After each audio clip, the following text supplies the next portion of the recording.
Okay, good evening, everybody.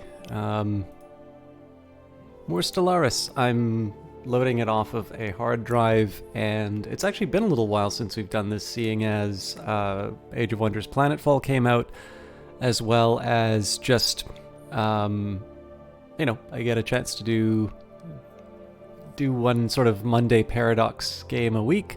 Obviously, I can stream Paradox games anytime that I want, but Cultist Simulator takes up Wednesdays, and then Friday, I have a few other options. So whenever something new comes out, whenever there's an opportunity to do a new Paradox game or that, sometimes whatever I've been doing as sort of the main game for a while, whether that's Imperator, Stellaris, any of the other ones. Crusader Kings, I feel, is the one that's probably done the worst under this system, simply because there's so many other games that are coming out and have these updates. But I always look forward to them, no matter what game that I'm playing. And tonight it's the Akano High Kingdom. So, as is sort of traditional whenever I do these,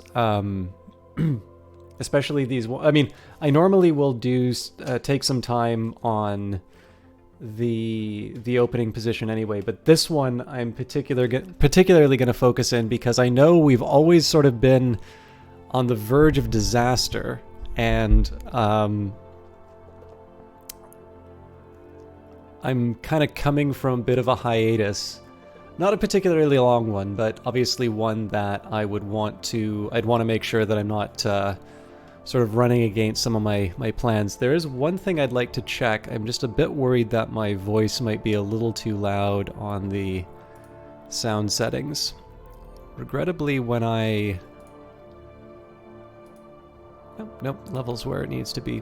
So every once in a while, I don't know if it's a Windows setting, I have a suspicion it might be Steam, but it will set the microphone to 100%, which tends to blow out the audio. It puts it to the point where the voice distorts, but here it seems to be alright. Anyways, so we're playing the Akano High Kingdom, the Space Dwarves. I've got a few things going on here. So we were able to secure Biram. This was going to be sort of my way of keeping this arm of the galaxy to myself. So essentially we have two arms. We are sort of blocked in by the Kradvox conservers. I'm reasonably happy with this because we get along well enough with them. And we're not, we don't really have anybody nearby who can potentially threaten them. Hey, Vixie Rose. Yeah, I'm a huge fan of Stellaris. I believe that was actually the first Paradox game where I was given a key sort of in the pre-release period. So it's one that I have very fond memories of, for just kind of maybe that next step in terms of where I went as a streamer, kind of being able to cover some things before they come out. And obviously, grand strategy style games fit very well with my tendency to talk quite a bit and explain what I'm doing at maybe the expense of really rapid fire gameplay. So these are particularly well suited, and I just think Stellaris is a spectacular game. So, but yeah, so in terms of the direct sort of south, I realize it's space, and north, south, east, west don't quite mean what we would normally think of it. But I'm gonna use this terminology for now, just because it works. It works for me. So until sort of the war in heaven happens, assuming it does happen, I'm not too worried about here, and it acts as a nice buffer against potential threats. The Andgoj Nation are sort of being devoured by their neighbors, and if anything, they did annoy me by taking this territory. What would be nice is for me to take an opportunity to just sort of scoop up some systems that I might particularly want. I'm thinking the ones with alloys would be a nice acquisition in particular. And then we're starting to try and lock down a little bit of this other arm, and in this case, these guys they used to have an overwhelming fleet power compared to us, but we've managed to sort of hit it to a neutral zone. And the important thing here is that we're going to be able to build sort of these bases that are bristling with weapons and just generally make us a formidable foe. So if memory serves, though, my intention... Actually, I might have locked myself into this war already. Do I have a CB on them? No, that's right. I was going to decide whether I wanted to make them a tributary or a vassal. So I got to think about that in a little bit. But I believe my inclination was, the last time that we played this, I was going to finally do something about this this weak neighbor that doesn't like me very much. And this is actually not a bad situation for us to be in. So we've got the Pelesemus Watchers. So again, there's not really going to be anything here. They are a spiritualist group, so I don't necessarily want to be near them as a materialist. But in this case here, the Aztani will get along with these folks. What's really nice, though, is that as far as conquest is concerned, all of the areas that I would invade are nice and close together. And obviously they're quite a bit weaker than me. So this is a particular case where I do need to make sure that I get my ships in the right area, and cracking Palestrea is going to be a little bit of an effort. I mean, it is 2.9k, which is not, I mean, compared to the fleets that we have ready for them with 23k, you know, I'm not losing sleep over it. But it is worth just keeping in mind that every time I lose a ship, I need to rebuild those ships and get them in the area. So what I'm trying to do here is make sure that I'm able to take out these systems in time for my armies to land on them, and obviously that's not going to allow me to do a lot of repairs. So I think I was very much inclined towards... I think my original plan was actually just to declare war instantly. But in this particular case, I think I would prefer to get my guys in position. So it's the Ruria system, which is not that far away. And while I'm not... Normally I wouldn't want to do this. In this particular case, I am going to send both fleets. I don't believe... Oh, it looks like we've got a battleship building, so... I think before I start the war, I'm actually going to take a minute and work out what my fleets are going to look like. So the Grand Herald has got cruisers but no battleships. The Strategic Readiness Fleet is a similar idea, so I think we're going to go straight for battleships in the Grand Herald fleet. I suspect I don't have enough... What are we looking for here? 1,000 alloys.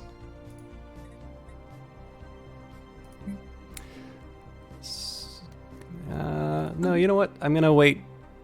Normally I'd like to spend... I'd normally like to spend money to pick it up, but in this... actually, sorry. Hang on a minute. How long are we waiting?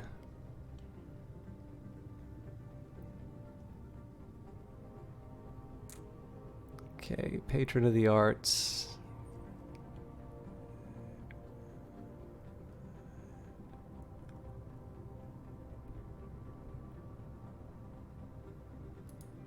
So apparently in one day we're going to need to renew the contract. Okay, well... Let's just unpause. Yeah, there we go. The agreement we signed with you giving access to our databanks has run its course. Would you like to extend it for another 10 standard years, or do your researchers no longer require the information we offer? We definitely want to spend that. I never said artsy, Cool Eagle. We'll extend the deal. Excellent. Our databanks will remain available to your scientists. Okay. So, what's it going to cost me? It's going to cost... 2,000, or more like 3,000. I hate doing this, but... So I won't be terraforming a planet, but... And the Irsk Hescent. So I'm gonna wait to fill out my. My main fleet with battleships, and then we'll carry on. The other thing I forgot to do was take a look at my main planet. So let's see what we're up against. I'm pretty happy with where most of these things are. I'm going to unlock sort of the next phase for most of these planets. I do need to figure out what I'm doing with this planet, though. So this is a tech world. We should have a surplus in terms of exotic gases. We do, so let's just make some jobs available there. So the idea here, we're going up to 44, but I need 45 to unlock the next job. So we'll carry on with that. Oh, cool. Similar story. We're at 40. We're going to be at 45. Ceradon. This is all focused on... The Kabji Prime sector is basically my research sector here.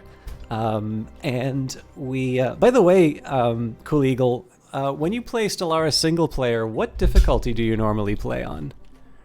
For those of you who don't know him, the Cool Eagle has been playing a bunch of Paradox stuff. Obviously, when we talk about Battletech, that's a Paradox acquisition as opposed to an original property. I only ask because I think this one I went a little bit higher than I normally do, and it's given me a really wonderful challenge. So, where was I? He's also been playing Age of Wonders Planetfall recently. I'm sure he will be all over Bloodlines when it comes out. I haven't actually played the original though, so he probably knows more about that gothy vampire game than I do. And overall is a decent guy. So you can give him a follow and you can check out his stuff if you are so inclined. Okay, Craxima, what was I going to do with these guys? I know it says Generator World here, but I have to have something else that I'm getting these guys to do, especially because I need to find jobs for people. The Energy Nexus is going to give me one more job, so I really just need 4. So in addition to being a generator world, it's what? Alloy. I mean, I could do alloys. Military Academy will give me 1 soldier job. As always, I can go for more research. What's the slave population like? Non-existent, but apparently I can build one. Nonetheless. Synthetic crystal plants, strongholds. I mean, there's stuff I can build for the sake of building, but I do need to think a bit about what the actual benefit to me of some of these objects are. In my view, it would never hurt to have more researchers working, but obviously I get the biggest benefits from focusing on sort of the Kabji sector and such.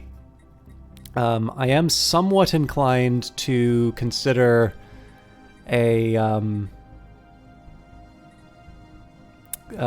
another alloy factory, but I should probably just upgrade that before I do anything else. So in this case, I am going to do the Military Academy. I think that's my best option for now. And apparently we've run out of jobs here, so the obvious step is to upgrade the alloy foundry. Hang on, is this really... Oh no, it's a forge world with just a lot of farming on it. So I am going to upgrade that. We've got a huge surplus of food right now, but it is worth remembering that we're going to be colonizing quite a few worlds quite rapidly, so...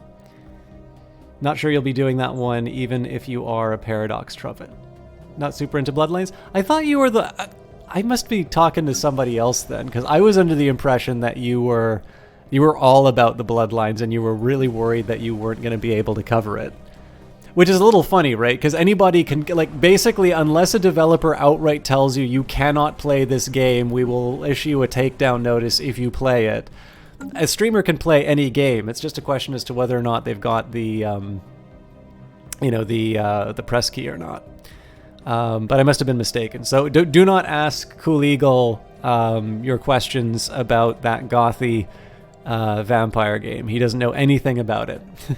All right, so that was one thing that I forgot to do was to pick up all of my different sectors. And said, never played Vampire the Masquerade. You actually had the CD for years and threw it away like 2 years ago.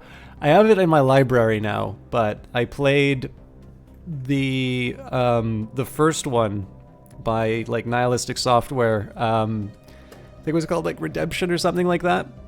I actually don't remember what Nihilistic went on to do, because the reason I remember the name is I think at one point they were supposed to do like a StarCraft first-person shooter, and that project just like vanished. But from what I understand, that was not a particularly popular one. Kind of reminds you of Freelancer. That game is the hottest of hotness. Can't buy it. Why have I not heard of Freelancer?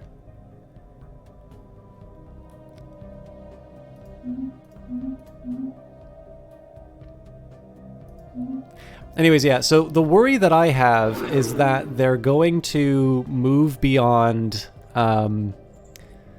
pathetic before I can actually get in range. But space game for Microsoft, like 20 years old. Okay. No, I really don't, Cool Eagle. The thing to remember is that while I have really enjoyed gaming, especially when I was working in film, like I had a Mac which I used for video editing, and that was personal video editing. I never actually did it in a professional capacity, except for maybe like doing people's wedding videos and stuff like that. And so there is this entire history of like, system resources analyzed. It's the sort of stuff that like when I was more sort of tied in with GOG, like people would always be talking about how it was like the greatest examples of gaming ever.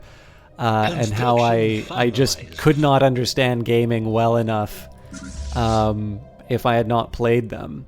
And a lot of those games are things where like I've never heard of them. Like I know of Far Cry as a really popular series that Ubisoft makes. I have a friend who tells me it was a very revolutionary game when it came out. I have yet to play a Far Cry game, so it'll make System Shock happy when it's an EGS exclusive. Yeah, okay, so here's my new Rebel Galaxy Outlaw is basically Freelancer. Yeah, actually, I'm really looking forward to... I like Rebel Galaxy quite a bit.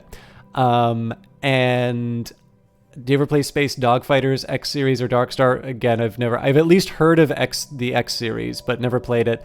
I have played a little Elite Dangerous. It took me a long time to get into it, but I have played it now. Haven't heard of Evocron Mercenary. And yeah, Cool Eagle raises a very good point. So here's my guess for the next big thing. Death Stranding, I think is the name. The new Hideo Kojima game almost certainly will be coming to PC, and it will be an Epic exclusive. And so many boring people are going to get so mad about it.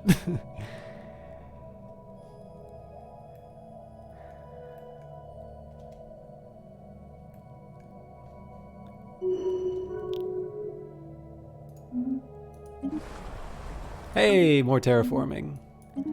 Okay, the Ketling Star Pack and the Sondrathian allied planets are in a trade now. Every time I see something good happening to the Sondrathian... Whoa!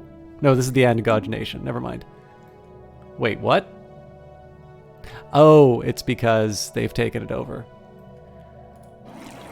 These guys have overwhelming fleet power, so I want to be very careful about what happens with them. So... You're mad about a lot of it, but you don't go on the internet to complain about it, so you're gonna call it good. Yeah, that was not directed at you in a hostile way.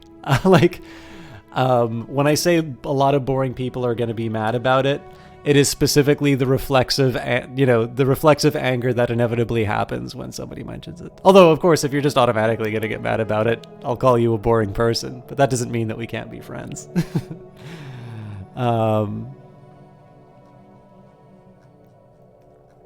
Where was it?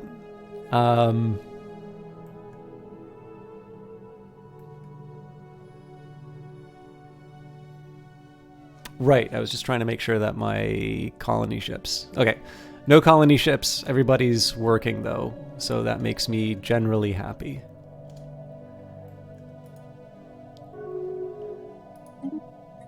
And the Kenti are also trading with the Okay. So again, the aim here is going to be to subjugate Aztan. Ah, yes, that was the other thing. So I don't think the... So war is waged to subjugate the enemy as a tributary. In the event of status quo peace, systems we occupy will be released as a new tributary if they include at least one planet. We have 3 claims that we are currently trying. Okay. And then vassalize... Okay. So this is going to be where I turn to the wiki to figure out the difference. Subject empire is an empire that has a special diplomatic relationship with another empire of superior strength. An empire can become a subject either forcefully through war goals or willingly, though the latter requires both a superior relative power and a positive attitude towards the superior party. In the default galaxy map mode, subjects have the same color as their overlord. So the tributary will give 25% of the energy output and 25% of the mineral output. The vassal has no diplomatic autonomy, joins all of the overlord's wars, cannot build new star bases unless the overlord has the feudal society civic, no diplomatic autonomy. Oh no, hang on. Protectorate, sorry.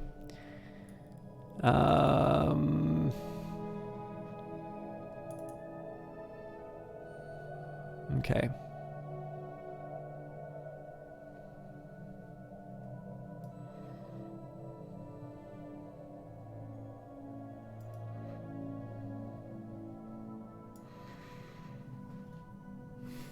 I might actually consider the feudal society's civic, knowing this now. So let's see. I don't normally like reading the strategy sections, but I am a little curious what they have to say about this.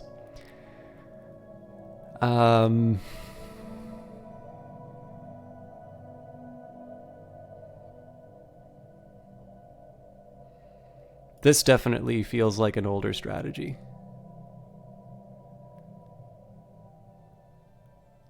To make a similar situation without the feudal society, you can opt to have your subjects be a tributary. While tributaries are more independent than vassals, they can get into trouble with other empires. They offer minerals and energy rather than fleet size. Tributaries will expand their empire just like vassals with the feudal society civic. Be aware that if they become a tributary prior to having a shipyard, they will not expand. You can either consider this a benefit if you want them to remain the same size, or to make sure that they have a shipyard or two somewhere in their space at the time they become a tributary to expand their borders. Something to consider is creating a tributary behind you, protected from other empires, by making sure you control only the hyperlanes into their pocket of the galaxy. This option is done by creating a vassal from a sector, release the subjects, demand that they become a tributary, and they will usually accept, but if they deny you, you'll have a casus belli on them. So a quick war and resubjugating. Okay, fair enough. So it does. I've noticed a lot of people have missed out on this. So there's the... By the way, I'm feeling really bad. I haven't seen Cool Eagle say anything since I brought up the Epic Store. Now I'm mad that I've offended him. So it's either Alt-H or just hitting the question mark. Now, because I played the game in windowed mode, the direction... Okay, cool. When I was playing windowed mode, the mouse would always sort of like be off of where it looked like it should have. So it made it hard to look up stuff inside the game. But this is, in my opinion, a great way to learn the game. You can always go home a few different ways. Oh, hello. This is not where I wanted to be. My bad. Okay. So looking at the situation, I am more inclined to wanting some more fleet power. They definitely have some options for expansion, and I'm not necessarily going to want to. See, this is the tricky part. It's very hard for me to say that I want to expand my borders.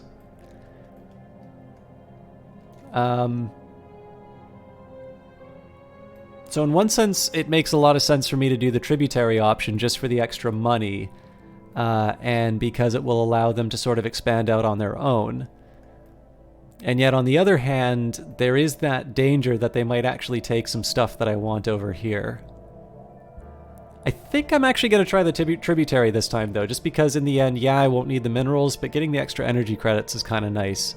And again, there is the worry about them getting into trouble. But realistically, the places they'll get into trouble against my ally, we already know what's going... Oh, hang on. The Bizarri Citizens Alliance. How do they feel about me? They already don't like me. Okay, you know what? I think I'm going to try a tributary this time. So, if you offended me by being an EGS-loving person, you wouldn't still be here. Indeed.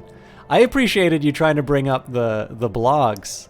It was really funny. I won't name names, but there was definitely a guy in your chat who really wanted to, like, talk a lot about how I was an idiot and I didn't know what I was talking about. And I'm like, well, you can see my views on this stuff right here. Like, but suffice to say, they did not want to see my actual thoughts on things. It is much easier to deal with the person you think you're talking with.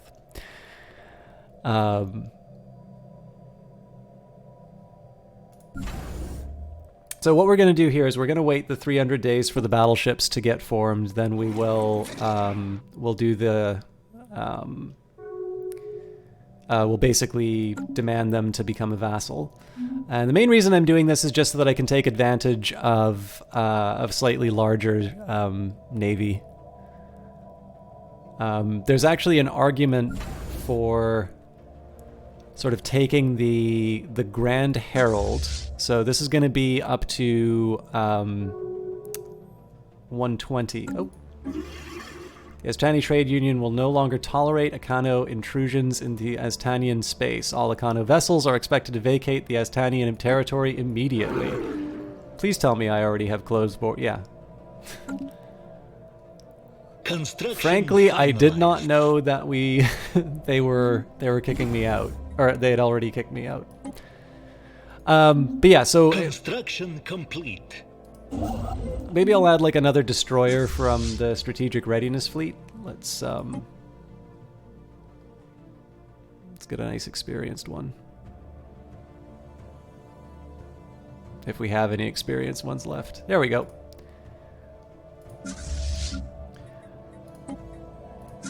So the Grand... I have that right? Battleships take up... No, they take up 8. Okay, well this still applies. I'm going to have one battleship which goes into the Grand Herald fleet, and then the Strategic Readiness fleet winds up with another. I think this is mine.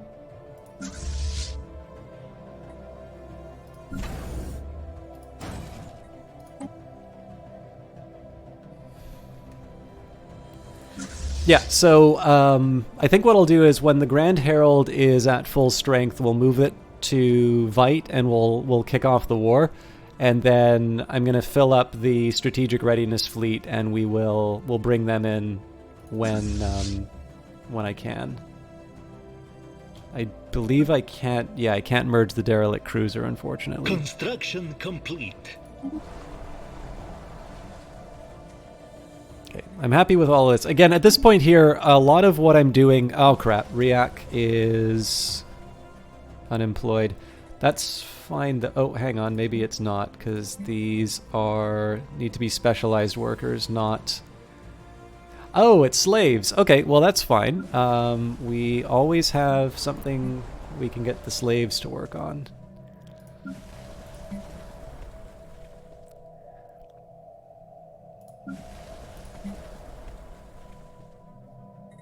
So we're going to send them to Mintaka.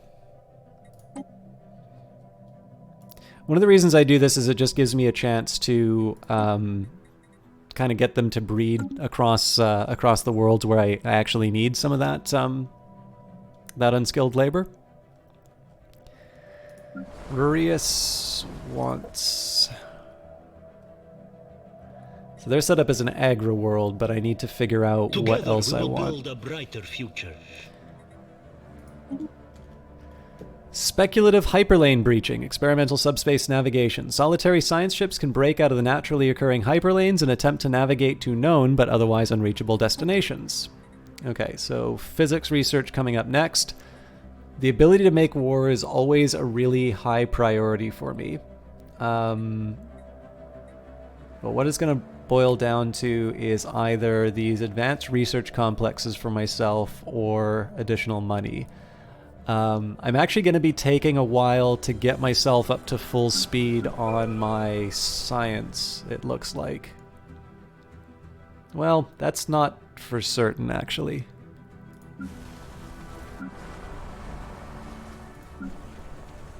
There's a really good argument for me going up to the next level on this, but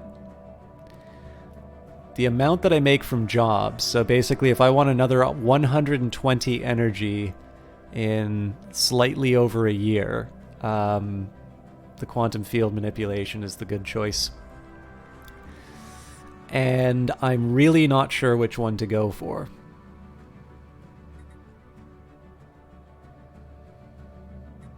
What are my strategic resources looking like?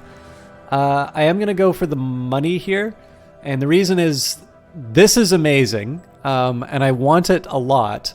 But the fact of the matter is that I'm only going to be able to build 2 of them until I get more exotic gases online. So this is going to be a more immediate benefit, whereas this is going to take longer than it takes me to... So it will take me longer than the research time to actually get this sorted out. So we are going to go for the extra energy credits. How you doing, Oswald the Lucky? Good to see you, as always. I just want to check. Sorry for the... sort of the delay here. I just need to... I'm still getting used to streaming on full screen, so... Right, I didn't know what I was going to do with the aggro world, though. So, I think I have... Yeah, I still have a lot of volatile modes, so if I'm inclined to... Oh, actually, this makes decent sense. So this will get me another 2. I'm going to skip doing these upgrades for now, just because they're off specialization.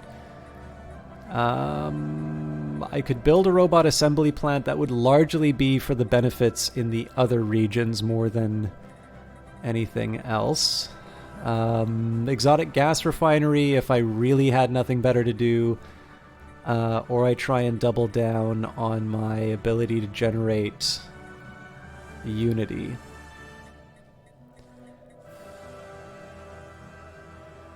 So we've already got our dust traps.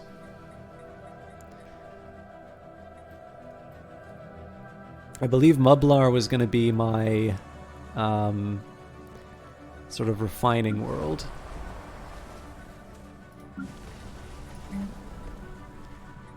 Cerurius is kind of doing a little bit of everything right now. And at some point, I think I want to sort of break down the civilian fabricators and build them up on the other planet.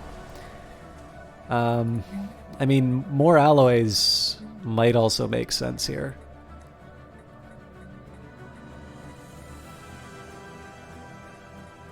I actually don't have a lot of good sort of specializations for this world right now. This is the problem I have with my aggro worlds, is once I build sort of the infrastructure, I don't have a clear path of where to put them. Hollow Theaters is not a terrible choice. It's just not my strongest. Now here we go. Artisans and metallurgists are getting bonuses, so we will double down on that. I think I'm going to kick the can down the road and just upgrade the existing buildings, and we'll see what happens after, because we've already got 2. We're going to get another 2 here. As long as the Omega Forge gives me 1 job, we're taken care of. So thank you, Oswald. So you have this game, you spent a lot of time creating your society, but then you didn't actually play once you created it. So you're curious to watch me play it and learn some stuff. It looks very complex. It is, but like any other Paradox... I can't remember, Oswald. Have you played another Paradox game? I feel like you have, but I think I'm also starting to have all of the people who watch the stream run together in my mind now. The game sort of... The contract is that the game will ask quite a bit of you in terms of learning. But the reward is that you will have a lot of things to do, and you will you're... I can't believe... I actually have nothing I can do with this food right now. We've already encouraged growth on every single planet. So the game asks a lot of you at the start, but the thing is that complexity is essentially the reason why you can easily put thousands of hours in this game and still feel like you have something, to discover. I don't think I'm going to go for the 10,000, but 5,000 I'm happy with. We play several hundred hours in CK2 and a few in U4. Yeah, so I would say that CK2 was my first Paradox game. And it has this really unfortunate trait that it's hard to learn, easy to master. But past that, I would say that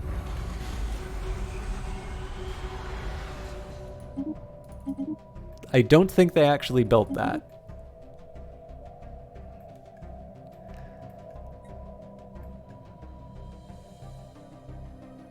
Zathorians, where are you?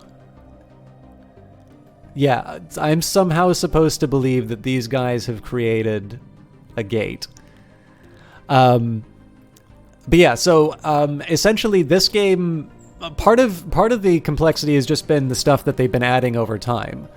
But in this particular case here, I think it's probably the most new player friendly, and because there isn't history to tie it down, it also is probably the most open-ended in terms of your ability to do things. So absolutely, Oswald. I would actually argue that I think probably I think it would be. I mean, I'll leave it maybe to chat for chat to see if I'm overselling here, but I would argue that Stellaris is probably easier to learn than Crusader Kings. That doesn't mean that like Crusader King is like shame on Crusader Kings. How dare they make that game? But I think it would be fair to say that Stellaris is really kind of the cutting edge in terms of Paradox learning how to introduce their games to people and bring in more people into the fold. And one of the other things that's nice, which I don't think is true of Crusader Kings, they actually have updated the tutorial. As they've added new mechanics in the game through the DLC, they've actually taken the time to update the tutorial to make sure that people still know what's going on. So I like that feature. Okay, leader enhancement selected lineages. Careful reproductive planning should be incentivized, lest we waste valuable genetic legacies. Okay, so I'm still inclined to go towards going for the cheaper tech. But in this case, I'm going to go for the Hypercoms Forum rather than Interstellar Warfare. This is partly just to take advantage of my Unity edge. Or what I perceive to be a Unity edge. These guys are still falling behind, but their economic power is slightly concerning. It's more so concerning as to whether or not I'm going to be able to bully them down the road. You murdered 2 investigators in Cultist Simulator with the Priest Legacy. I think I'm learning the game. I've been told that there are Star Wars mods, but I'm a bad Paradox player in the fact that I don't play a lot of mods. So I do know there's a Star Trek mod. I think someone I know got into the game because of the idea of playing a Star Trek mod. And you found an exotic pigment. I thought, don't you normally find exotic pigments in like standard expeditions? Am I going crazy? One of the nice things about having battleships, by the way, in addition to the fact that battleships kick ass and you can destroy your enemies with them, one of the nice things about having battleships in the fleets is that I'm going to be able to make sort of something comparable to the Grand Herald. So if you take a look at the distribution of ships, right, we've got a Titan, a battleship, cruisers, interdictor, destroyers, corvettes, raiders, so on and so forth. So I can sort of use this template now, and until I start getting the ability to build Titan ships, I'm going to be able to play around a little bit with the structure of the fleet. For example, if I was so inclined, I could actually kick out 2 cruisers. Oh, actually, I think that's what I'm going to do. How long do I need to wait for the The next battleship is going to be arriving in 35 days, so I think I'm actually going to make it sort of a formal pattern that I've got. We're going to kick out the spare cruisers. And essentially the idea is I'm going to structure it around the Titan and make it's an even split in terms of the command points among the different ships. That's kind of the usual way that I build this stuff up. So I've actually had a couple of ideas for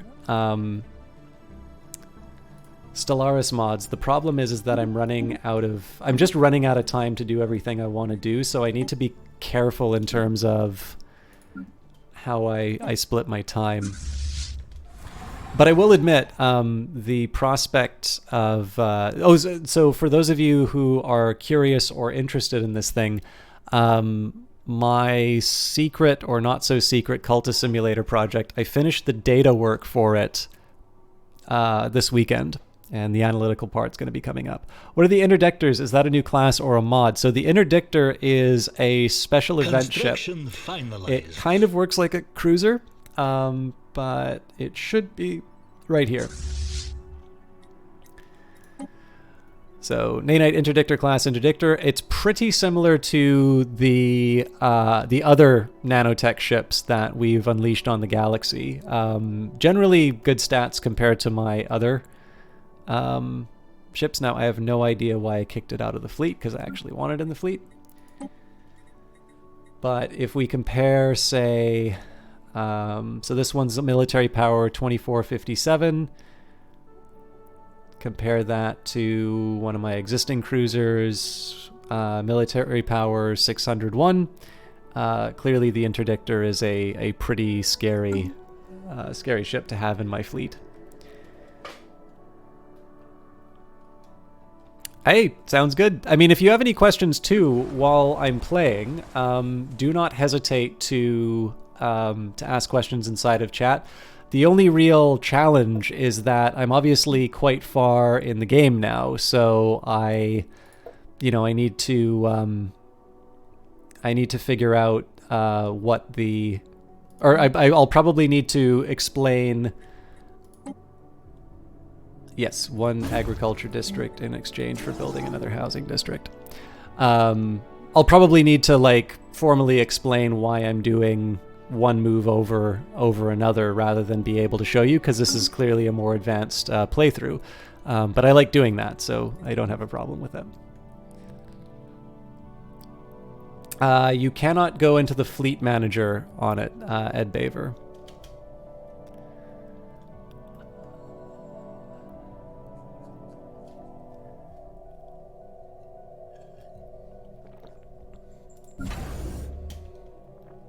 Okay, so we've got the battleships that we wanted.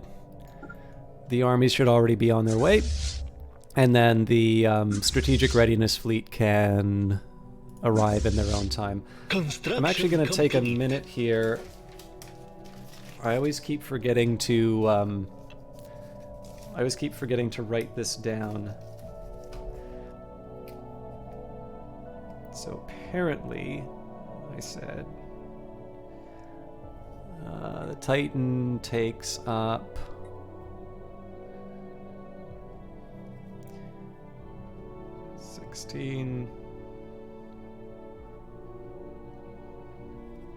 Actually, you know what, if I get out my calculator.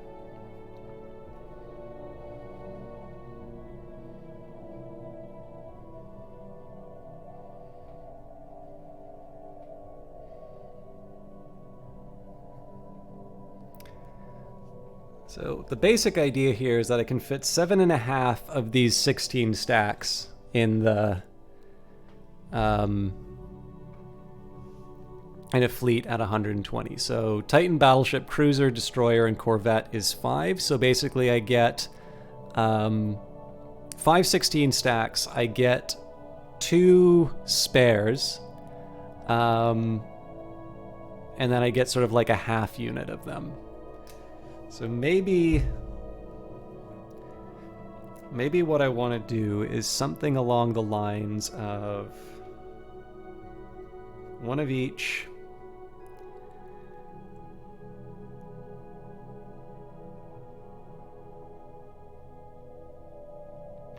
Let's put another battleship set. Another corvette set.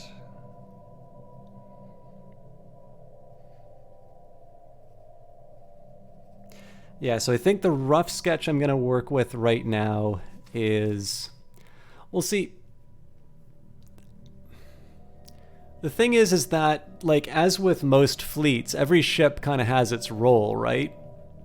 So, like, if you look at it this way, so yeah, we've got our interdictor here. So, okay, you know, gravitic sensors 2. What I'm missing on this is tracking. And then chance to evade. But I'm getting 599.25 in terms of damage. Now I compare that to the other comparable class. I'm getting 5 times as much damage now. I mean, I've got level 2 thrusters, so I'm not too worried about the speed right now. And, you know, I can say, okay, you know, looking at the tracking, clearly it's twice as much. But I would also sort of propose the fact that, like, my favorite thing about the sensors is the detection range. And clearly having, like, a whole fleet... Oh, actually, hang on. Is it really just 4? No, it's 6, yeah. Having, like, the longer sensor range, as long as I have at least one other ship with the higher sensor range, like, I'm still laughing. So in my view, I think the interdictor's a fine ship to have, just as long as it's part of a larger a larger group. I'm also not sure whether or not it changes based on what you originally pick up, but I mean, as far as the modules are concerned, I figure there are worse things that you could be set up with. Okay, so I think the plan that I was going to make for the strategic readiness fleet was that we'll do kind of one of each category. So that's going to mean 2 battleships, you know, 4 cruisers, 8 destroyers, so on and so forth. Actually, what I can do... No, if I use the fleet manager, it's just going to tell me nonsense. So in this particular case, I'm going to want 4 battleships in this one. And then what I'm going to do to protect those battleships is I'm going to build a full complement of corvettes and then a half of destroyers as backup. I might change that after the fact, and that probably makes a little bit more sense when I have a Titan in my fleet, because the problem that I've been running into is that my Titan's been getting swarmed, and as a result, we're losing fights. But the idea here is I'm going to protect my battleships with a bunch of screening vessels. So we'll very slowly build out the battleships, and we'll see where we go. So here's a basic question. Is there a civ-like factor of having multiple victory conditions? Clearly military is one, but you recall it being emphasized that Stellaris is more than just RTS war. Plus you remember a bunch of pacifist-adjacent traits when creating your society or leader. I'd still say that this is something of a war game, Oswald the Lucky. So the majority of stuff that's fun for you to do is definitely war-oriented. There's sort of like a score system. So I can't remember when, like, the end is supposed to be going on. I have unleashed a plague on the galaxy, hence our victory not being possible. So your score breakdown, you'll notice that there actually isn't... Like, the military dimension on here is less about building the instruments of war, and it's more things like having subject empires and kind of contributing to the endgame crises. It's really hard for me to say that there's a diplomatic win or a technological win like in Civilization, but the game has slowly been moving more towards... sort of giving you a little bit more variety in terms of how you can win.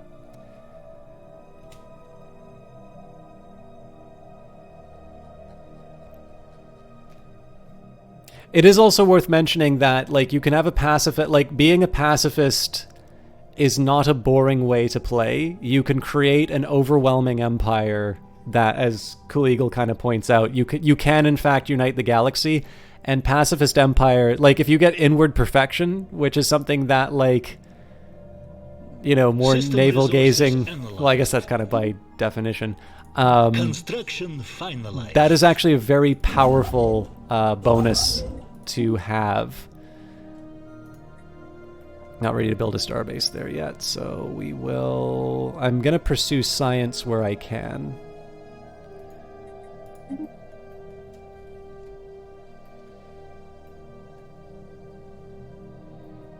Yeah, Oswald the Lucky, just to give you an idea about some of the drastic updates, like the planets that I've got here,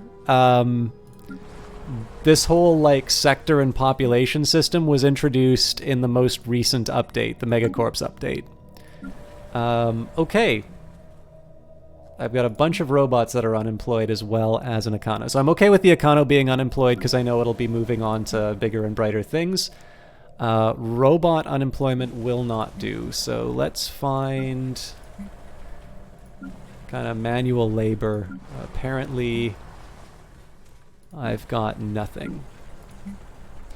So I think it makes a lot of sense for me to build up the colony. So one of the robots is definitely going to go to Sosta. Actually, you know what? Might as well send them both to Sosta.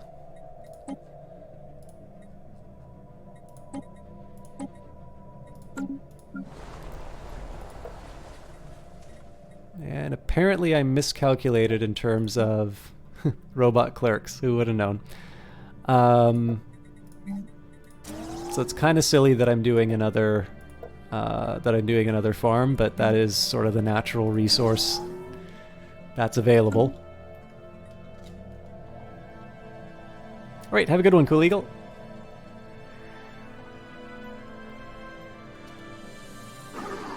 Still inferior, so we're really just waiting for the big fleet to arrive. So notice the reason, in addition to building the ships, I pay a lot in energy credits to move that fleet out. That's also one of the reasons why I make sure that I have enough to cover one of my renewals before I go to war and stuff like that.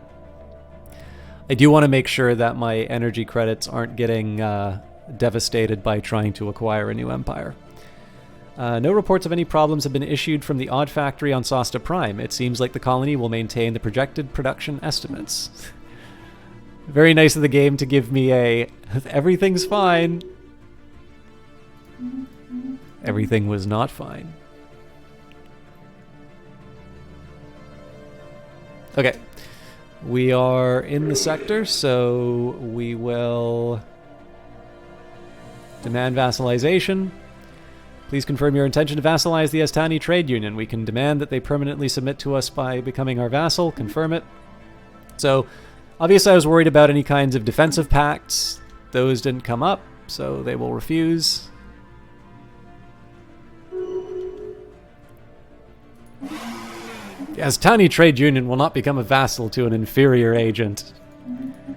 And we just got a Casus Belli, so game on. And this time we will try to make them a tributary. We have declared war. We have a galaxy to win. Valued clients, here at the Econo High Kingdom, no request is too big. We bring custom-made, user-friendly solutions to all our clients. Ready the fleet!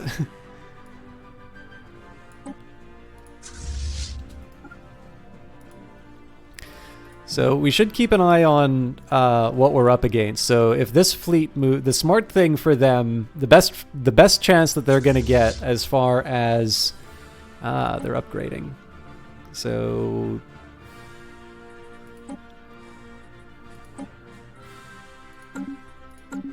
they might actually be designing to counter my fleet type. So their best bet would be to take me on when I'm trying to go after one of their defensive platforms, but it seems like they're going to be caught while they're upgrading. So again, the upgrade's no small thing, but essentially what I'm going to try and do is play a little bit of a game of cat and mouse. Enemy station engaged. station just had a really bad day. So the name of the game here is to avoid losing ships if possible. Take bases so that I can heal up. And then we basically kind of take colonies when the opportunity arises. So they've got a 184 defense here. These are sort of possessions that I would like to hang on to for myself. Army's going to take a little while to get here, so let's move. I just want to make sure we didn't lose anybody. I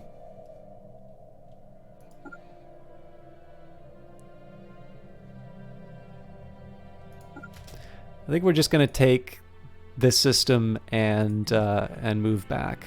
This is partly just to see if I can bait these guys out to... Oh, looks like they are on their way to defend, so we're going to abandon that goal. And instead we're going to enter orbit to get ourselves healed up. Now I want to be a little bit careful now. What in the sweet hell does my transport fleet think it's doing? That is terrifying.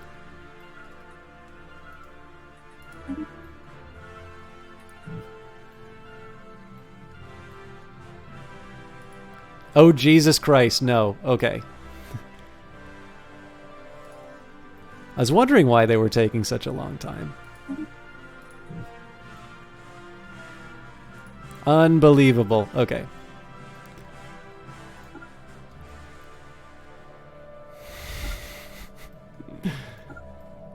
Give me strength.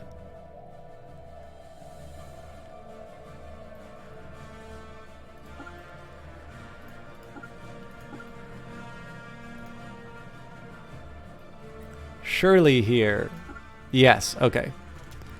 So basically the AI tried to get my army to go directly into the Spectral Wraith.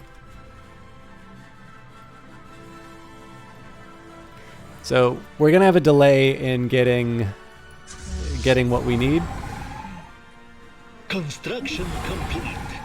Good news is we do get to heal up. So I know my army's not going to be in danger. I think they're on their way to trying to recover their lost station. This will be good, of course, because I'm able to inflict a bunch of defeats Together we will on them. build a brighter future. And we've got a nice big bonus to our energy credits. Quantum superposition of energy coils simultaneously drained and charged. Okay. So again, I want to go for the cheap tech where I can. Tachyon sensors make a lot of sense, but so does the particle lance. I think I'm going to do the particle lance on this one, just because it's more shooty, and I really do need to get my fleets Finalized. in tip-top shape. Hostile reactionaries engaged. Okay, so this is generally good news. We've got a better commander. We've got the base, although the base is a little weak. They've got the big thing that they have going for them is that they have a lot of corvettes. But even now, I have more total. The question here is whether or not I'm going to lose any to the engagement. Well, I think we just got our answer.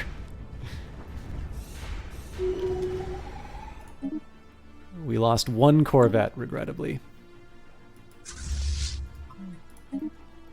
So we'll actually... I'm going to try and get these... I think it's a Trocyatal that I need, but... It is.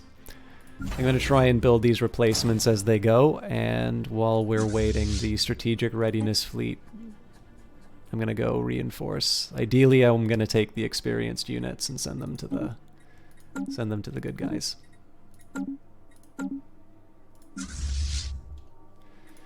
Also, while I'm at it, let's just eliminate the potential embarrassment of getting clobbered by... What is this thing again? Oh, right, the Matriarch. Moby Dick.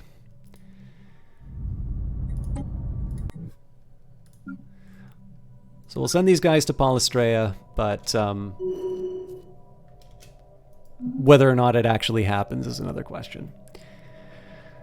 Okay, so I've got my Corvette building. We've got one battleship on its way. I want more, though. And again, this is all just going into the strategic readiness fleet as available.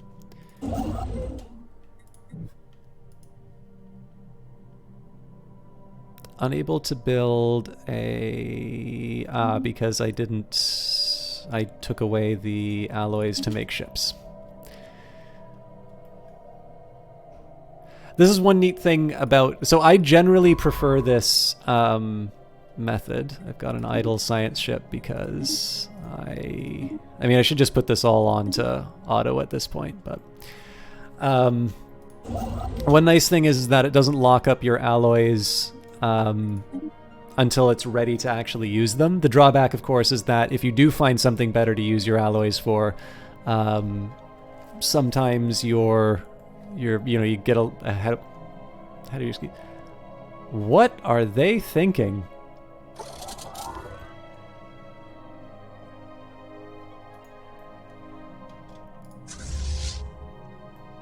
I can't make sense of it, but it's interesting. There is an interesting argument to be made to go for these guys right now, because it is our capital world. The only thing I'm worried about is that they could bring in the Shogar Squadron as a reinforcement.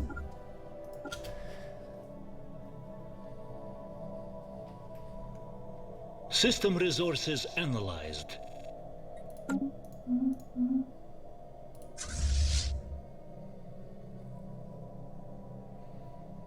Yeah, I think against my better judgment, I'm gonna run into Aztan. Under assault. I am kind of curious what they... Interesting.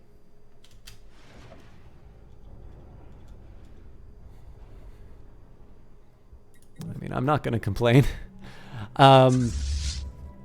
Okay, so they're just straight up running away. Works for me. Part of this is if I can sort of start slicing off parts of the galaxy Together from them, we'll build a brighter future. It's gonna make my life a little bit easier just trying to lock this all down. I've only got the big thing here is I only have one fleet to bully them with, and one that I would prefer not to waste. I'd prefer not to waste too many resources. Like reinforcing. Looks like I've run out of housing on Riak. But that's fine because it's easy to build city districts. I'll build 2 for good measure. Okay, we've got the Hypercom forums. Not all research into faster-than-light communications channel produces useful results, but some outcomes may find a new purpose in bringing our people together. So... I may not be able to... I may not actually be able to spend, or to build those quite yet, but... Okay, I really don't need extra... I mean, it's nice that I can get the Nano Vitality crops, but even though it's the cheapest option, that just seems a little too galaxy brain at this point, so...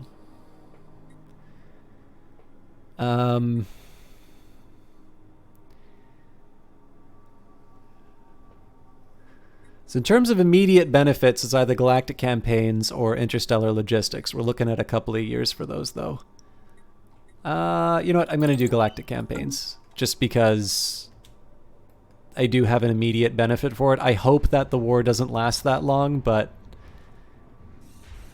if my argument is I'm not currently in a war for not researching it, the fact of the matter is I'm never going to research it in time.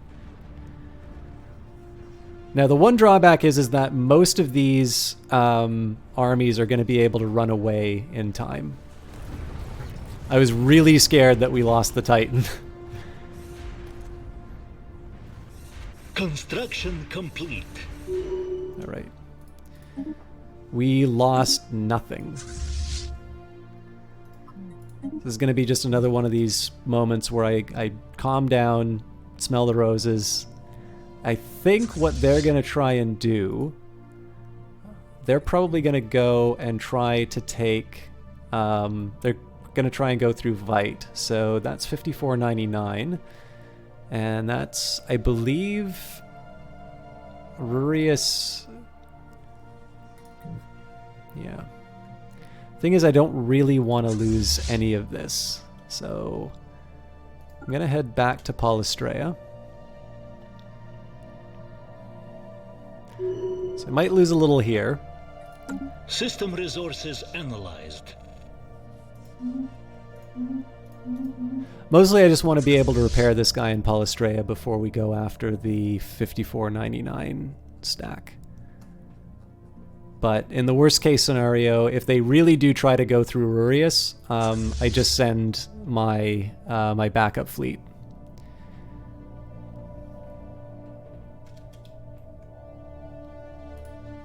System resources analyzed.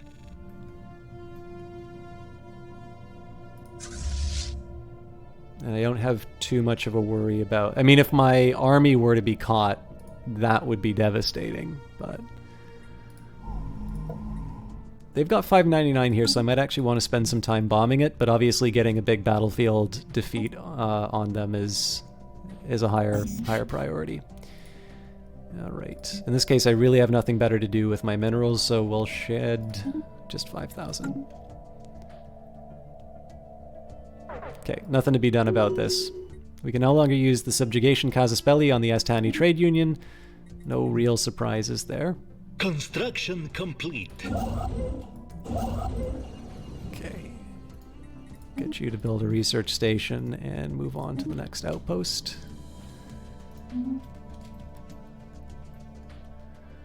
There's obviously a bunch of ways of automating all of this, but I'm a little old-fashioned this way. You are on your way to... Right. So what I'm trying to do here is just get a nice little convoy of colonization going on all of these worlds. I am making 124 now. I don't want to get too I don't want to get too excited about converting planets. I think we said this was going to be the next one.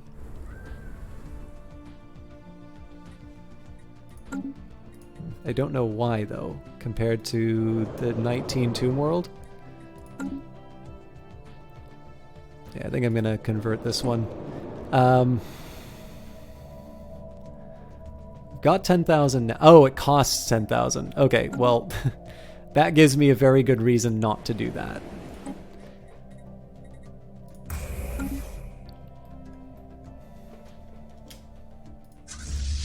And are they going for the... Nope, looks like they're staying put. That is wonderful news for me. What this does, so this is going to take its time to recover. So this is now 4.4k. So this fleet has no chance against it. This one has a chance, but they're just sitting on it. So essentially, I'm going to reunite the ships. We're going to heal up.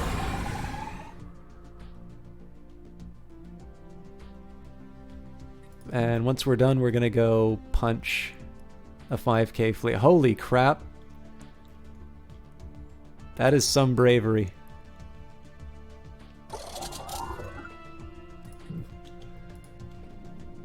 It's not a... there are worse moves that they could make. Obviously, getting to this wormhole goes straight to my...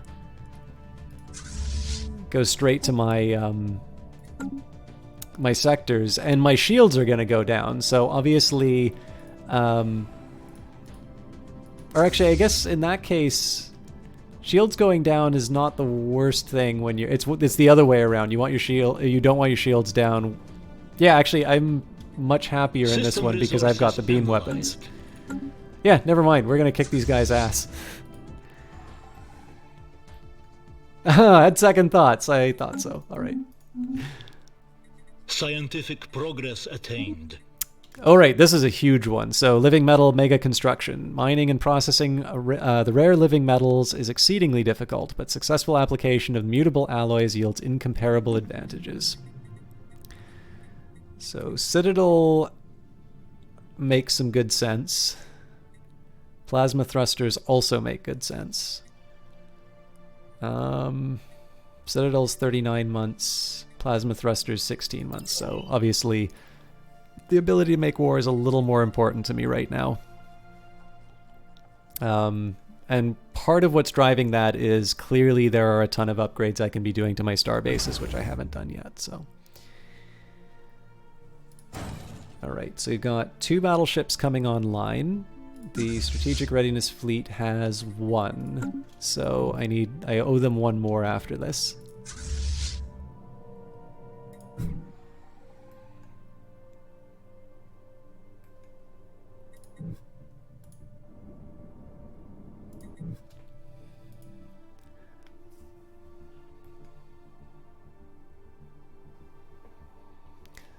This is not the worst retreat that they've made, because I think I'm gonna get caught up trying to take out my base again. The nice trick though is, okay, so they're realigning with. That was actually, I will give credit to the AI for. Never mind the AI. I was like, okay, maybe they're gonna bring all 7K. So I'm pretty sure they're gonna get away. The thing is, I'm not too worried about this. Oh no, we did make it. Hi guys! Grand Herald's certainly brave.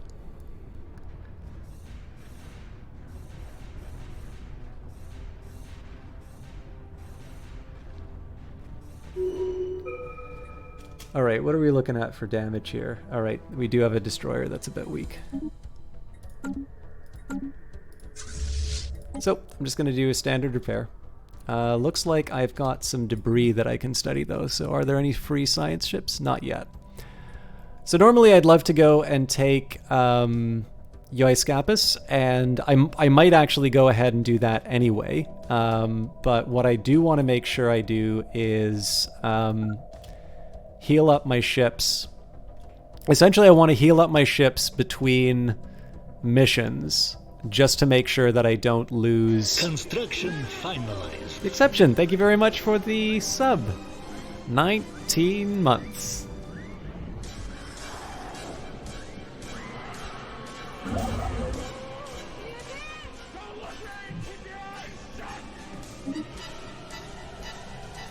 Quick word for subs, actually. I got some news from a very wonderful person, and there's gonna be something good for subs coming. It's the ball is in my court now on realizing this bounty, and I have a couple of things that I want to set up for it, but there's gonna be some surprises down the road. But thank you again, the exception. Over a year now.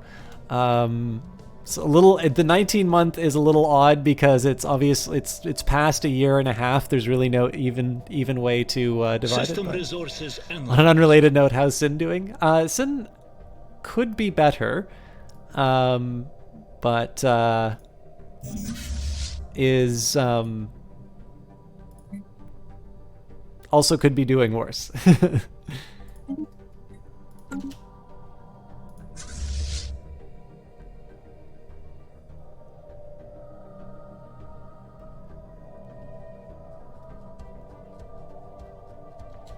Actually, do I have...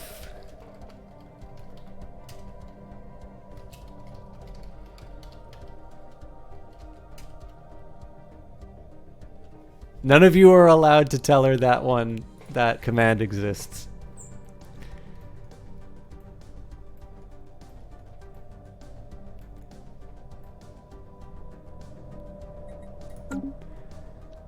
Alright. I really do want to send a science ship to explore that. The thing is, I have other things that I...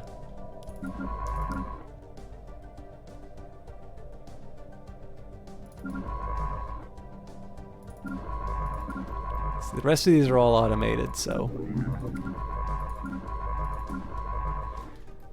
I think...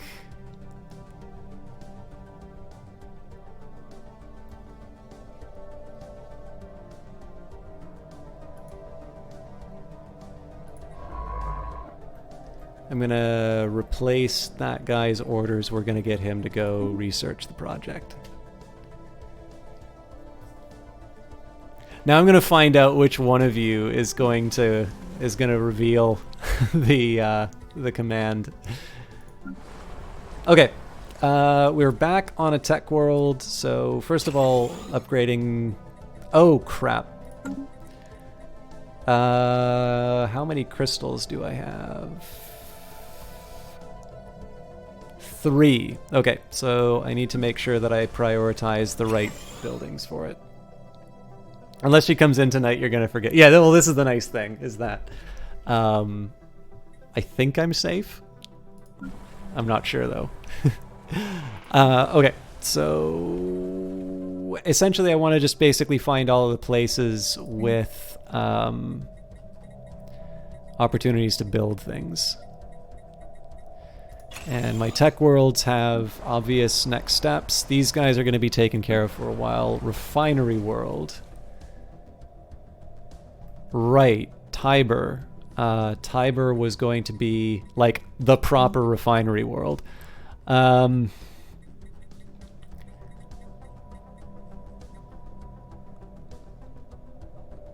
So I'm going to start with an exotic gas refinery. This is going to be a little bit of a tightrope because there's actually other things I want to build on this world as well.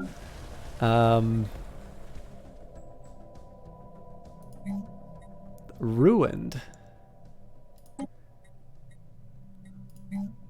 I don't remember ruining that. Okay.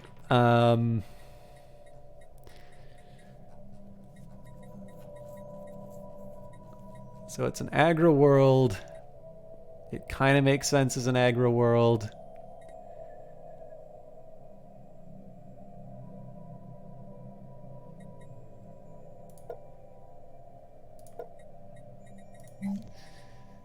Oh, well, I can build a monument. That's easy. Okay, what do I want with you?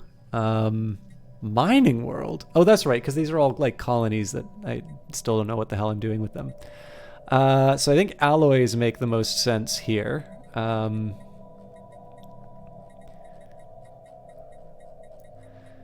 Again, the aim for a lot of these has been to build colonies, get that sort of infrastructure in place to begin with, and then slowly shift towards specialization. But obviously, we're sort of at a point now where I'm growing fast enough that I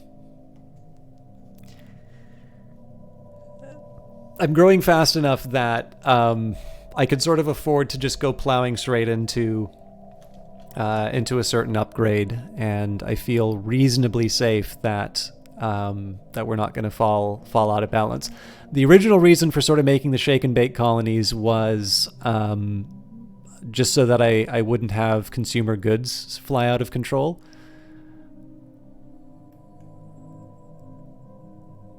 But we're in fairly good shape on that front, so...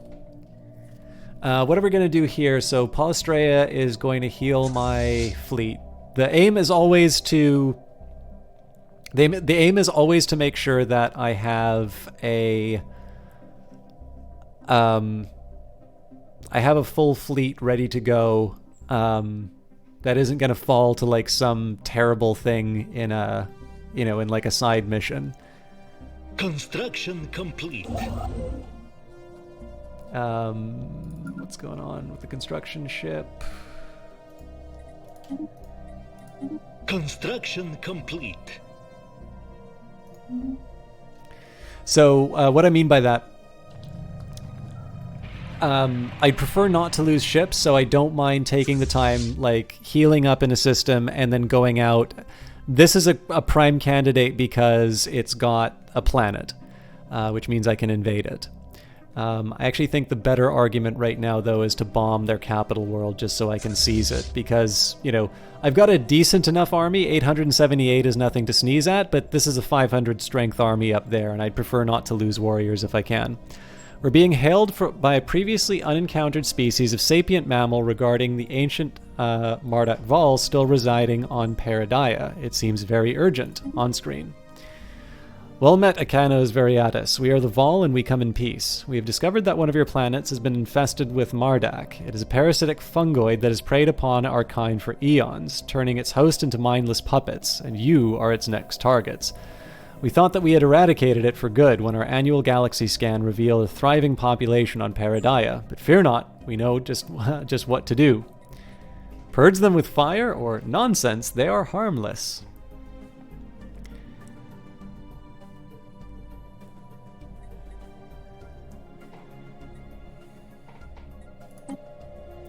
Be advised, we are commencing orbital extermination protocols in 3, 2, 1. Airborne dissolvent Fungo X released onto the infected populations. Hostile agents neutralized. Do not be alarmed. Any environmental changes you may be registering are not temporary and completely irreversible. We thank you for your cooperation. We are the Vol. We come in peace. Environmental changes? The channel crackles and pops. We have lost our connection with the Vol. I probably should have. I think I've never actually gone for the. I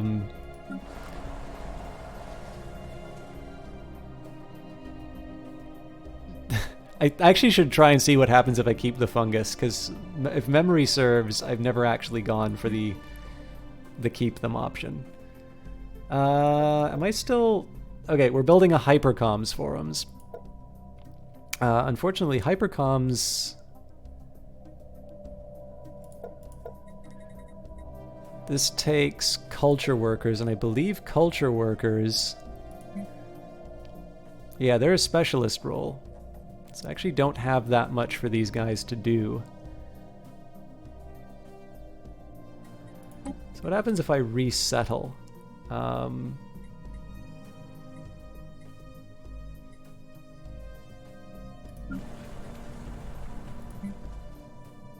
Well, Sasta has need for clerks.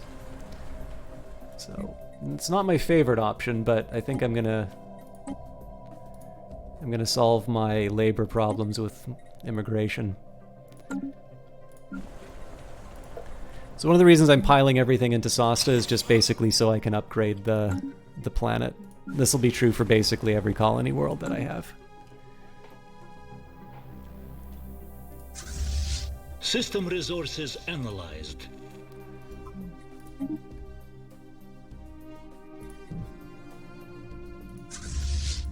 Okay, so here I think we're going to just go straight for the invasion. They've got 184, so we should be able to just clobber them. Hostile reactionaries detected. Okay, I'm not worried about that. If anything, that is a very good use of their weaker fleets.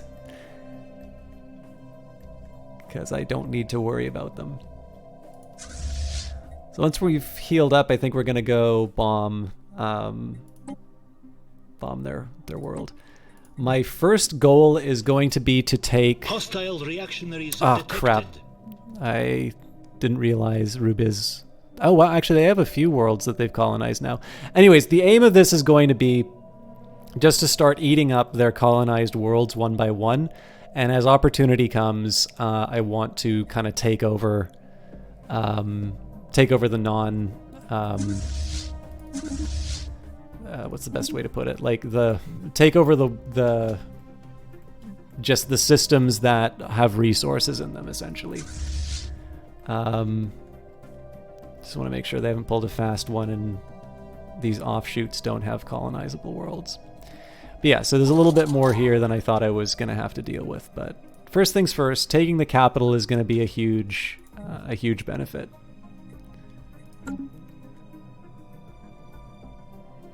Wait, are they... So this is what's happening. They're getting rid of... Striking at the lair of the oppressor. Whoa! That's not an accident that stuff is getting lost. I might want to...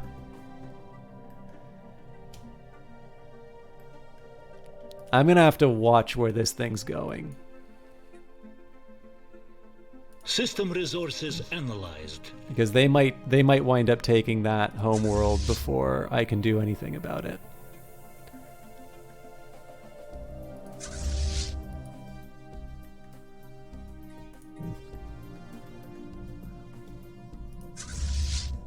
In fact,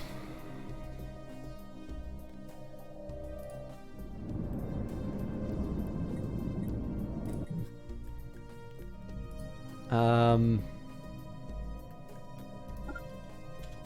going to focus on this little sleigh. I want to see exactly what's going on here before we do anything fancy.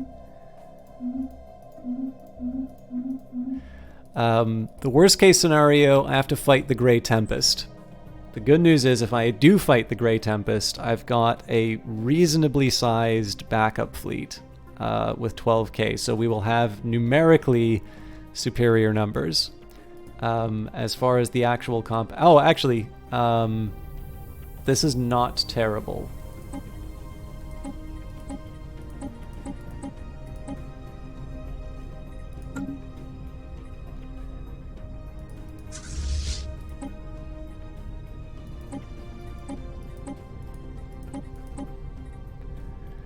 So the fighters are a worry, but if we're able to knock these things out of the sky, we might be able to handle them. It's a rather inconvenient time to be running into this.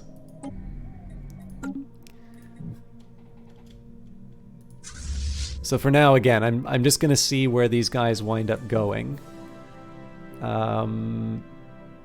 If they head to Aztan. Construction finalized. Planetary property collectivized. That's some good collectivization there, boys.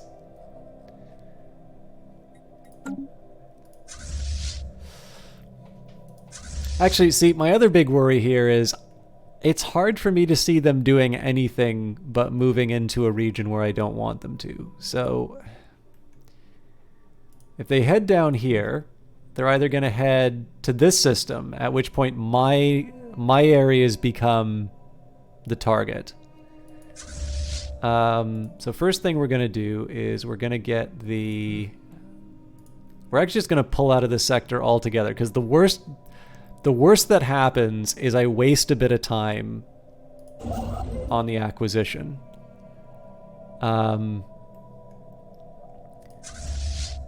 The worst that happens is I get caught by surprise.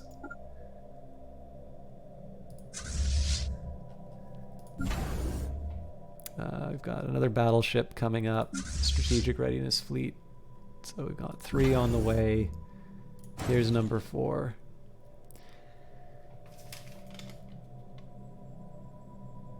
All right.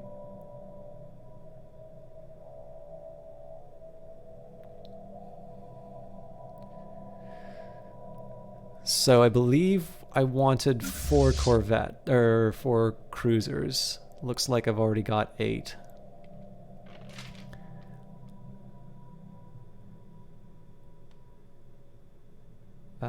That's fine, I can still work with that.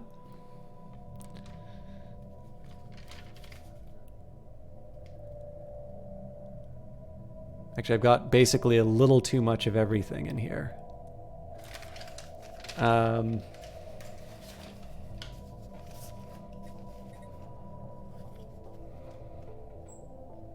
See, I'm sitting on 32 for cruisers, 24 for destroyers, 25 for corvettes.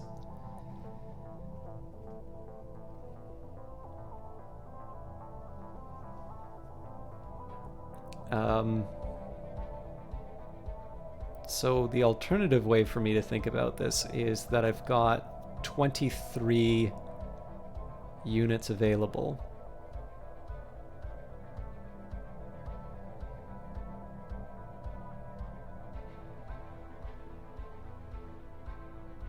Okay, well,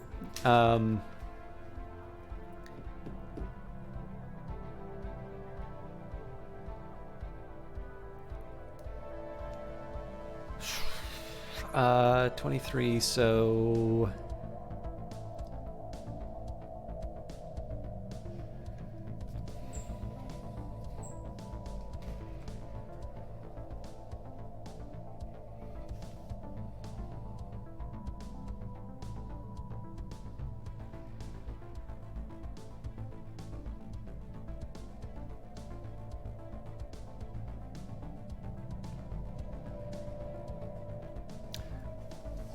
Cool. So I think 7 Corvettes, 4 destroyers. That'll be my new setup.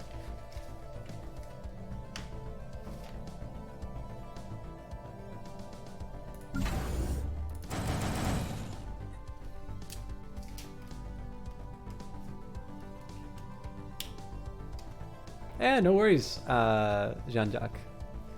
How are we doing? Need to catch up on my Planetfall VODs. How's Planetfall this far? Big of Age of Wonders fan. So follow well. I think if you're a big Age of Wonders fan, Planetfall is really more of the same, but obviously it carries with it the benefits of Triumph learning more about making games. This is the nice things about sequels, is that unlike movies, games generally are more interactive, and so having a bigger budget and having a little bit more experience generally gives you a better game than... I mean, obviously not... Some sequels are disappointing, but I think game sequels tend to work a little bit better than movie sequels, in my opinion.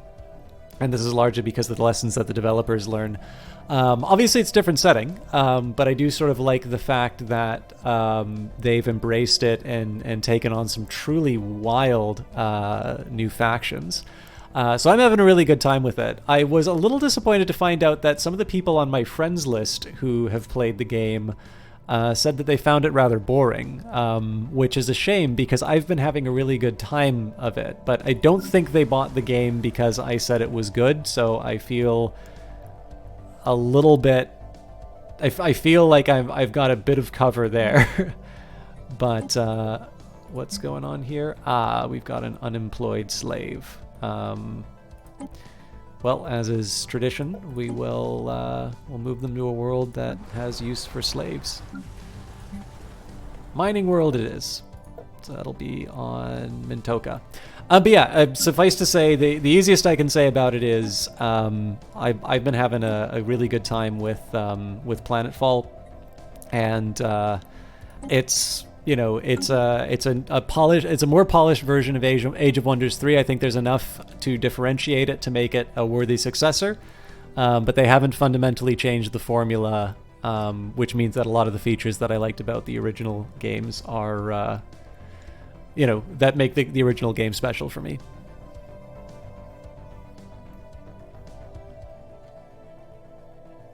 Garrisons are... You mean in terms of Age of Wonders or Stellaris? So I just need to sip some water.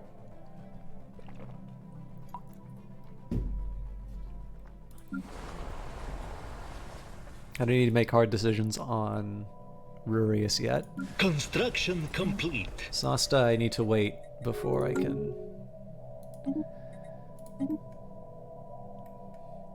Now, I'll admit, I'm a little surprised by the expansion here. And this is because... Okay, where are they heading now? They're heading back. I can live with that.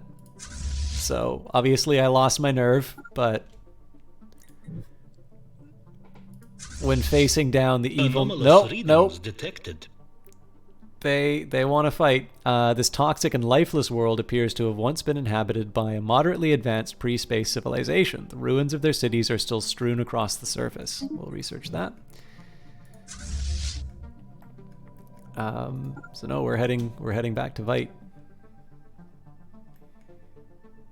Construction complete.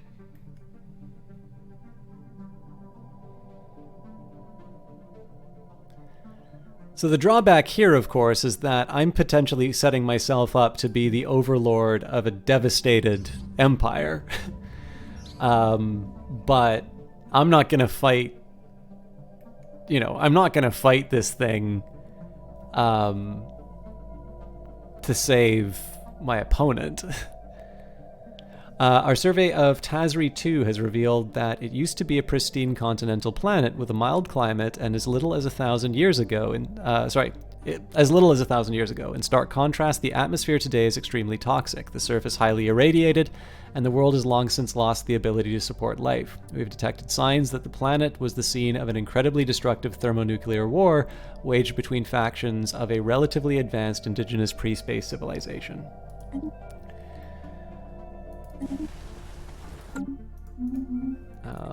I probably should have done this earlier, but I could stand to be upgrading the base in Rurius.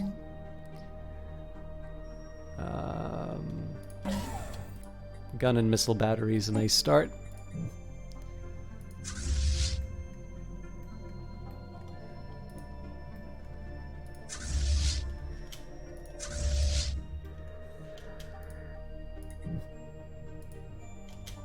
So yeah, my guess here is that this place is just done for. That will set quotas back. Research center lost. Okay, plasma thrusters up, an advanced form of electric propulsion. Plasma thrusters afford ships greater sublight speeds and maneuverability. Moving right along, armored torpedoes, district housing, mega cannons. Let's do the armored torpedoes. Now, it's a little encouraging to see that the it seems like the big beam, the energy arc, didn't actually do that much to the base. So I kind of want to see how long this thing survives.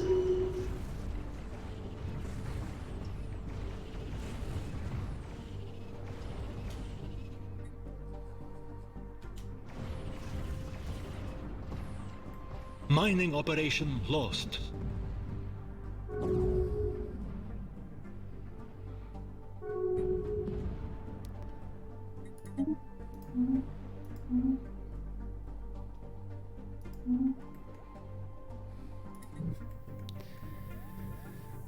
Let's just take a quick look. It looks like I've got some people who are sitting a bit idle. So one thing I want to take a look for is any liquid metal that I've been sitting on.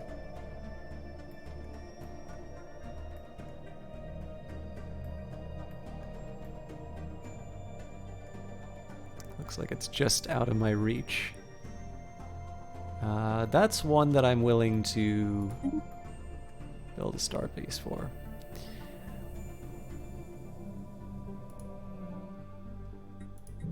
I'm a little worried about what might be coming out of the Howling Vortex. Before that, I want to see what these jokers are up to. Again, the aim here is to try and take... we're actually just going to pull straight out of this sector and we'll upgrade our ships when possible. System resources analyzed. I want a clearer idea of what's going on with this enemy.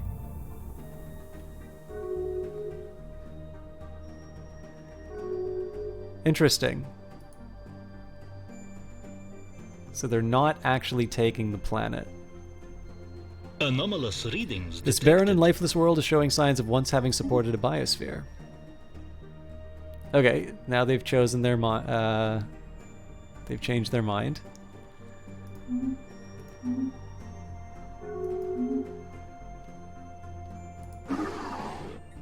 Construction finalized.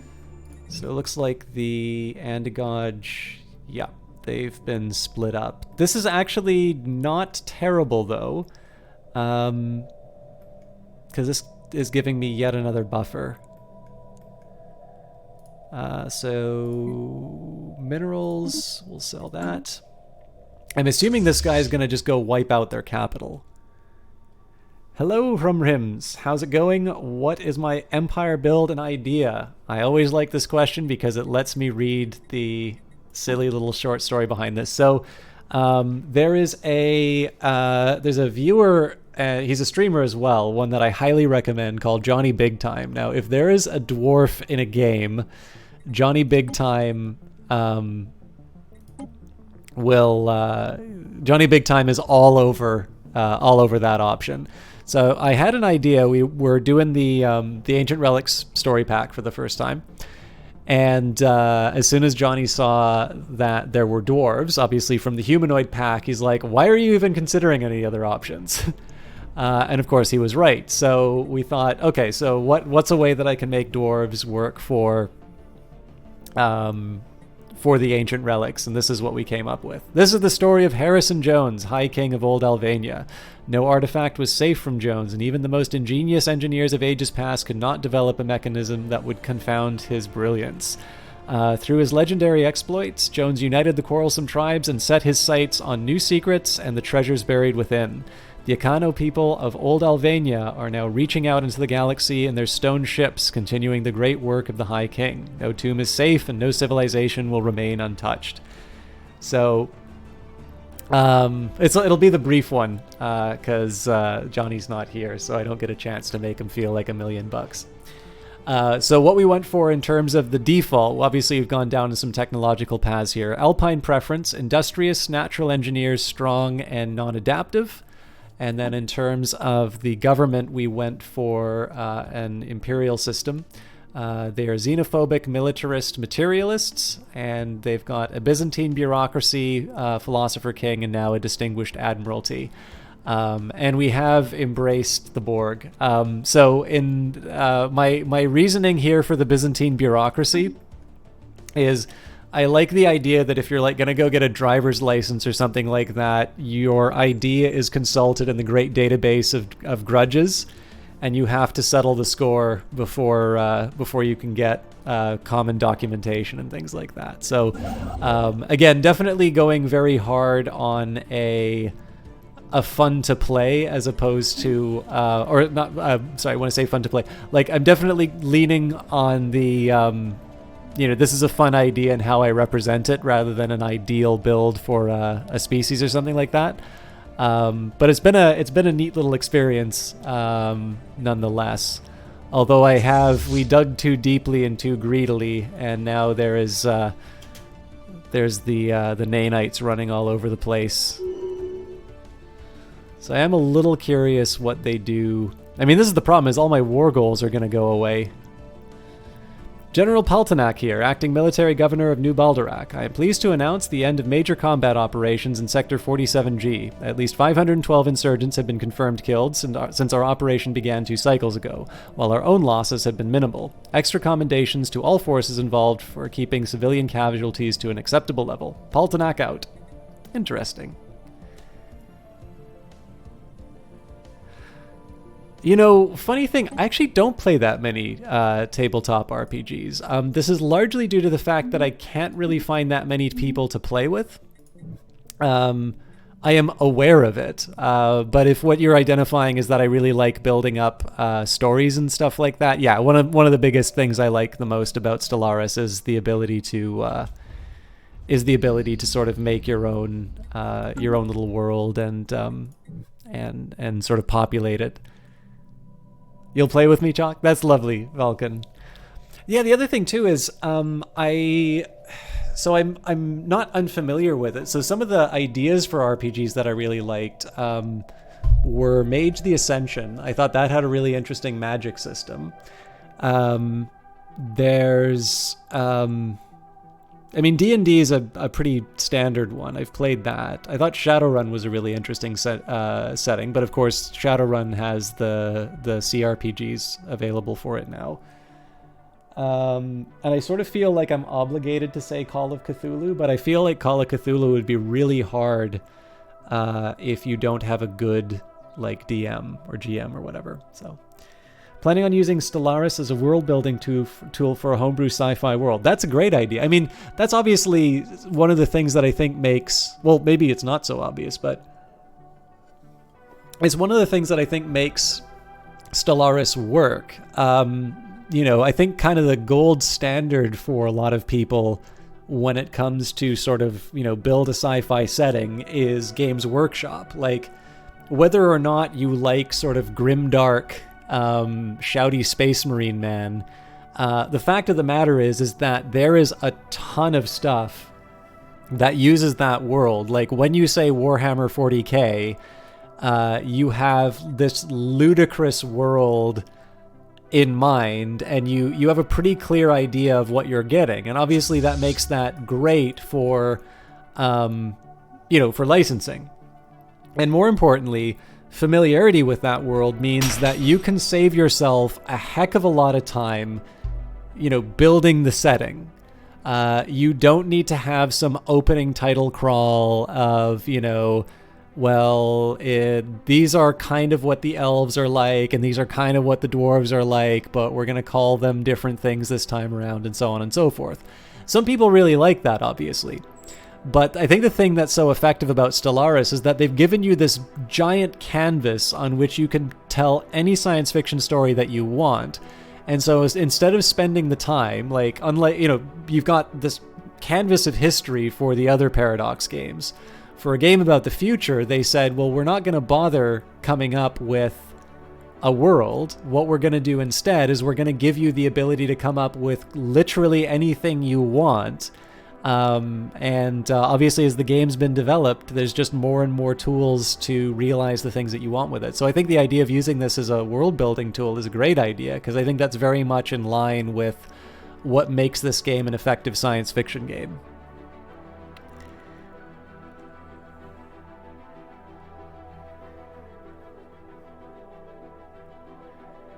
That's why you like the Sword Coast. Sorry, could you tell me a little bit about the Sword Coast? I don't think I'm familiar with it. Our detailed survey of Tazri 4 has revealed that it may once have supported life in the distant past. There are significant deposits of frozen water at the polar ice caps, and beneath the planet's surface, the existence of valley networks suggests that water may once have flowed freely.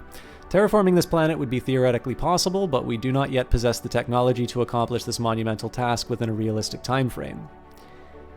So we'll say fascinating on that one. Again, I want an eye on the bad guys. Given the fact that they're just running around the areas that I want to invade, I'm going to pull back for a little bit. If they come through the Rurius Gate, we are going to just blow them out of the sky. And then we will go through the L Gate and we will crush them. I'm actually mildly tempted to settle status quo, but the challenge here would be that my worlds might be next. So, classic D&D setting. Okay, Sword Coast is a specific area in Dungeons & Dragons where almost everything is set. It's where Neverwinter and Baldur's Gate are. Yeah, so I was wondering, because I know there was like an expansion called Tales of the Sword Coast, and I wasn't sure if that's... it's officially branded stuff in the past 10 years. It's on the Sword Coast. Cool. So I am familiar with what you're saying. Then I wasn't aware that. I'm sorry. The thing I wasn't aware about was how big is probably the better way of me saying it. But we're on the same page now. Thank you for the clarification. All right. Yeah, I think we batten down the hatches, upgrade our ships where we can. The drawback is that my exhaustion is going to go up over time. Theirs, of course, is going to go up faster. And we'll see what happens. Our research has progressed. Further improvements in the administration grant an extended power projection across the stars, the military clout needed to enforce our demands. Alright, auto-curating vault, highly specialized computerized network that constantly acquires, analyzes, evaluates, and puts on display everyday artifacts. Oh wow, that's an even higher, okay. Create a thrall war, Jesus Christ. An entire world purpose-built to maximize the growth rate of its enslaved population through a variety of reproductive incentives. That's amazing. I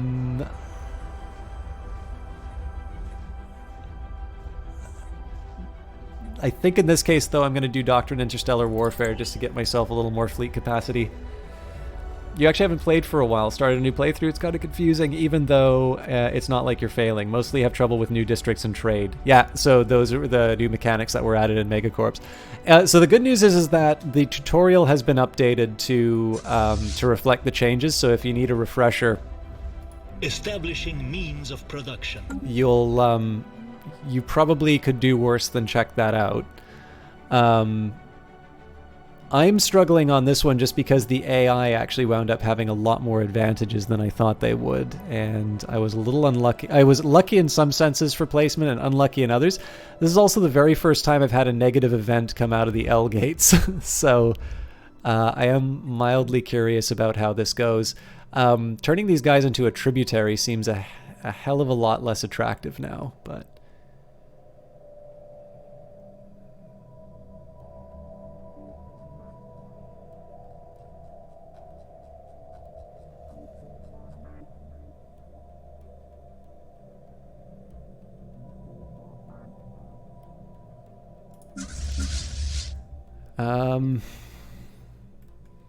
I think I am going to do the upgrade here, but I need to make sure that the Grand Herald is in a different fleet. So basically we're not going to be able to do anything with our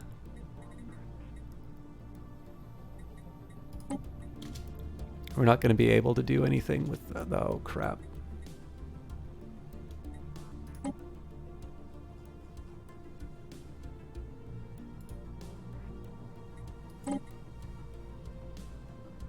Nope.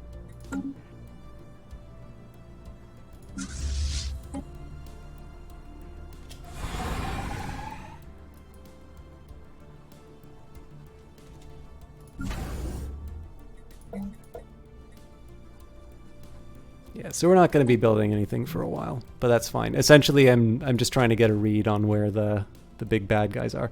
What are the odds on positive L gates? You always get negatives? I actually don't know, because I would have said it's like 90% for... Is it still worth specializing worlds? I would say so. So they have built the game in such a way that if you try to specialize from the very beginning, you're probably going to be punished for that. You'll most likely run out of consumer goods.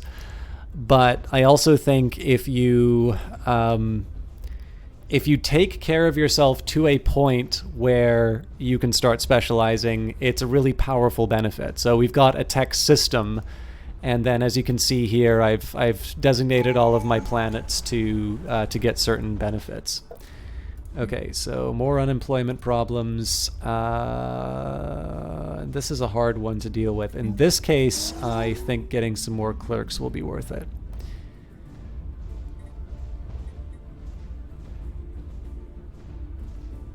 Oh wow, I really dropped the ball on this one.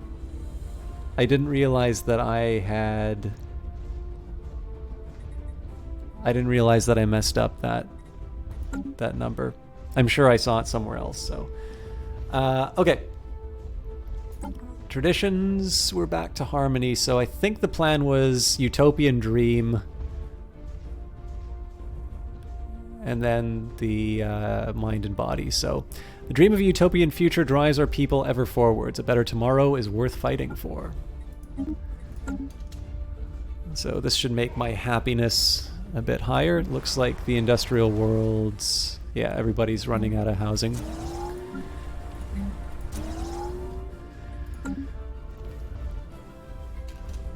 So I've been falling apart a little bit in terms of my my ability to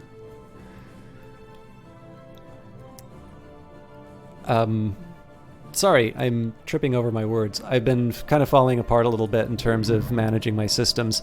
What I've been doing here is I've been waiting until my energy credits get to 1500, and then that's sort of when I consider converting a world. Looks like I'm up to Tomb Worlds now, so in...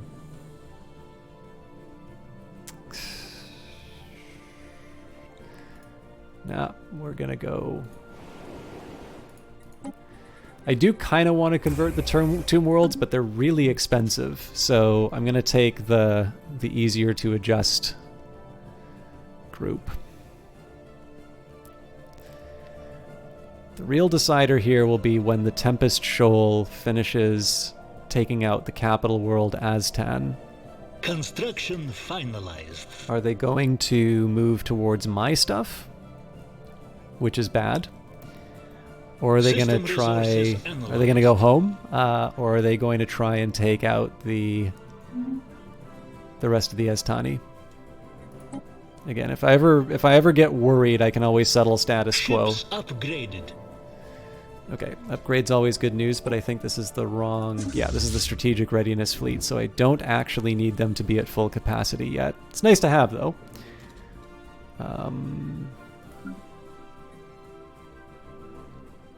actually. It looks like System we're resources basically analyzed. ready to go with them. So I can add 2 more Construction corvettes, complete. or I can add... I could add another destroyer. I'm mildly tempted to add another destroyer at this point. Esteemed High Queen Merg I, a decade ago, the Akano High Kingdom pledged to support the artisan troop, and so you have. The time of your patronage is coming to an end, but we would be remiss not to ask, would you care to renew your subscription to the finest arts and crafts in the galaxy? We'll say it's a deal. I'm also going to take a quick trip to the curators, so I'm not going to buy anything from them. But I do want to get an idea in terms of where my strength is compared to some of the things that I'm going to be going up against. So, Mysteries of the Universe, tell me about the Aether Drake. Yours is a mighty fleet comparable to some of the greatest armadas and the record in the annals of the Curator Order. Victory is certainly within your reach. Okay, so once we deal with this menace, we're going to start clearing out the pests. No problem, The Exception. Thank you very much for resubscribing.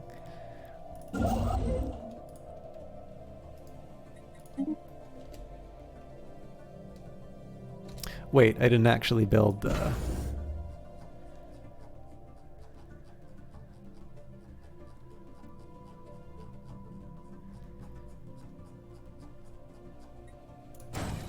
Hopefully that's at the bottom. Yeah, it's at the bottom. So the worry I have, of course, is that the Grand Herald does not wind up in the Grand Herald. Together we will build a brighter So future. 16.5 for a standard fleet. The challenge with this, of course, if I go by the Grey Tempest, is that the in order to be able to take them on, I'm looking at 3 of them to be reasonably comfortable. Now, the fact of the matter is, like, the whole way that these things work is that they're relying on the Nanite fighters. So if I wanted to come up with sort of a Grey Goo killer, what I would wind up doing would be, I don't really know if I want to spend the time in the ship designer, but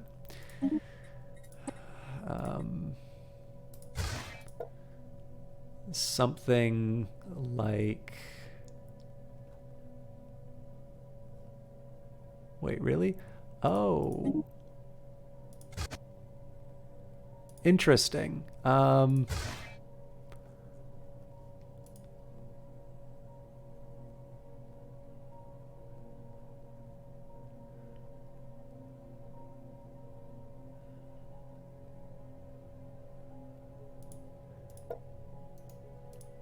Yeah, so I guess it would have to be something along the lines of...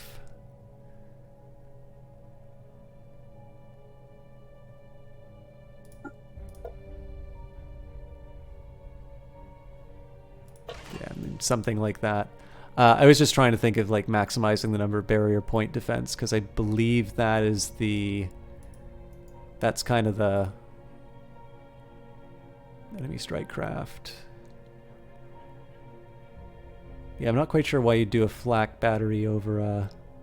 Oh, because it's energy.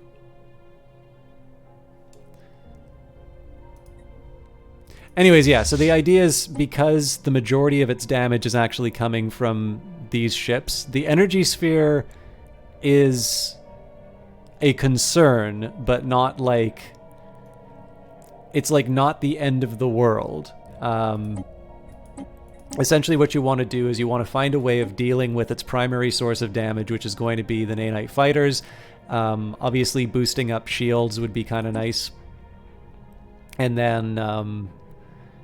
essentially what it becomes is a question of how do you penetrate the, you know, the armor shield combination. In this case, the best answer I've been able to come up with that is just, you know, divide the forms of attack evenly.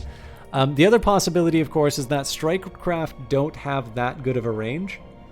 So in this case, we'd be looking at... I think it actually tells you... Oh, line tactics. Fair enough. Surely there's a range on these things. 10 units. Range 20. I gotta see how these things fight again. Anyways, so yeah, I was just thinking it's like, essentially, there's a few things you can do to build fleets that are specifically designed to be a hard counter to what you're up against. The only thing is that the hard counter against the Nanites is terrible against my neighbors, and I'm probably not going to be able to. I'm not going to be able to sort of turn over the designs fast enough. You do love that they separated alloys and minerals. It helps to keep both fleet and build. Yeah, the whole economy overhaul, while creating some frustrations for me as a player in the sense of like I'm not able to get away with some of the old exploits, I think are just universally good choices. I think they make the game a lot more interesting. These heavy energy weapons fire focused particle beams that cause massive damage. The size of the emitter arrays limits their use to battleships and titans. Looks like we're not changing our designs to accommodate them, which is fair enough.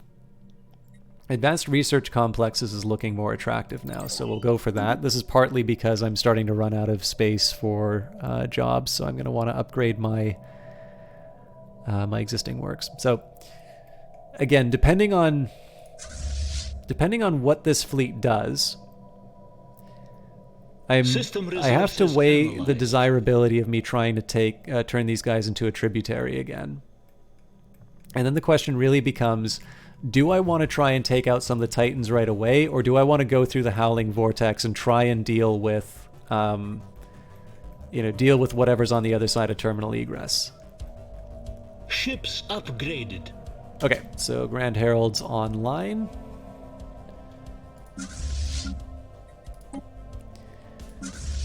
So Grand Herald and Strategic Readiness Fleet are ready to go. I actually don't have enough space for another batch of ships. But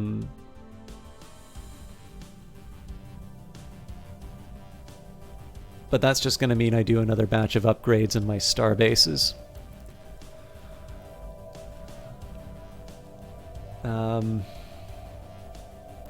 The more difficult question for me is, do I want to take the entire fleet? So like the forward defense fleet here, I'm fine doing that. I think Old Bluey we're going to keep back, just because they become more powerful over time. But I think we maybe take these 3 fleets. I think if it looks like the bad guys are going to show up, we're going to put them all in Rurius, and we'll sort of make a stand there. In the meantime, let's try and make this thing a little scarier. So upgrade to Star Fortress. And yeah, I hate to do this while we're on the upper hand in the war, but the fact of the matter is this is a whole other matter. So right now it's taking on an enemy, which makes me happy. Now, science ships.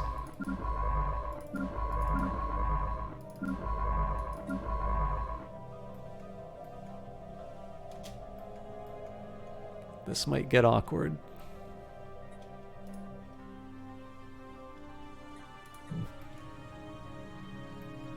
What I kind of want to do here is send some ships.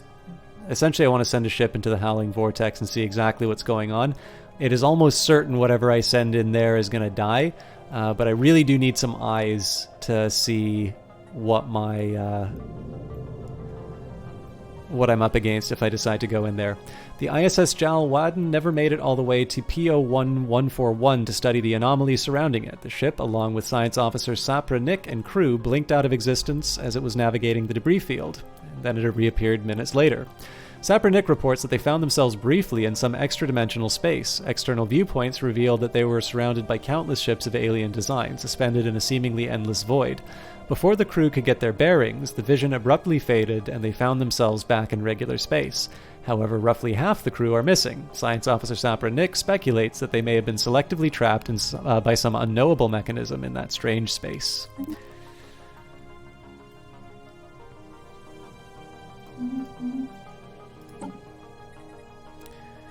Let's go back to reverse engineering.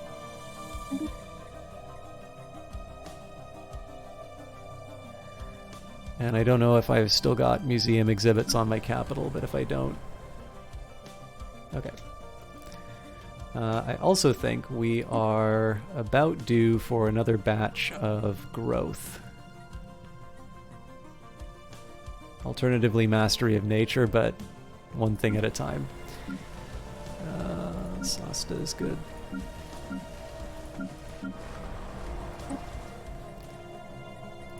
So again, this is just because I'm generating such a ridiculous amount of food, and a lot of my economic disadvantage is coming from the fact that I have a smaller population.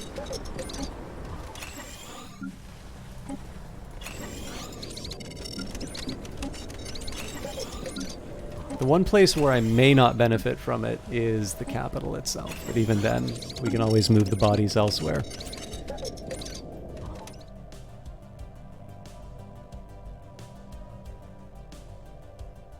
Construction finalized. System resources analyzed.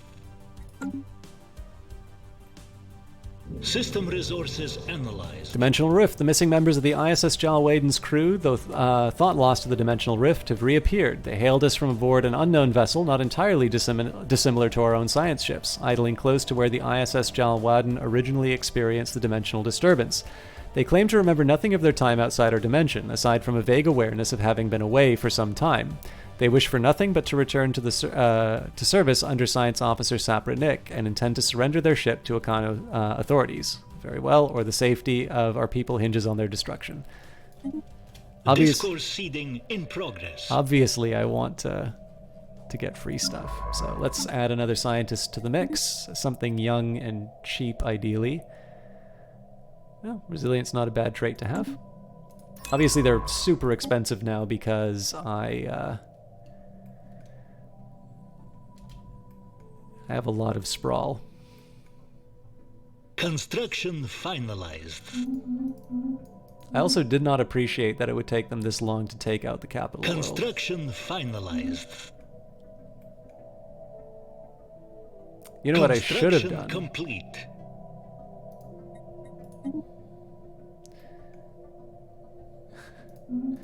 I shouldn't have, Construction complete.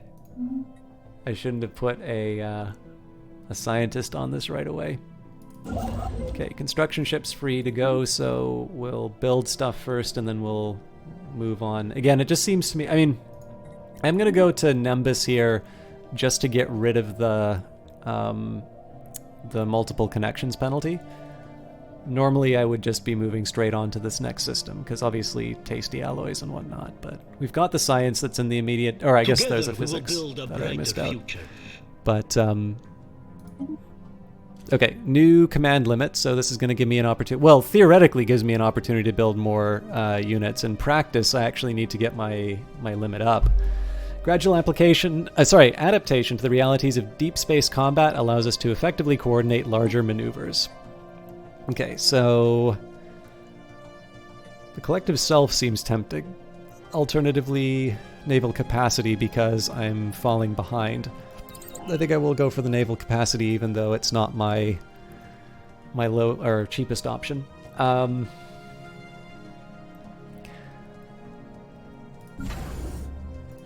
right, Rurius is already getting its upgrades.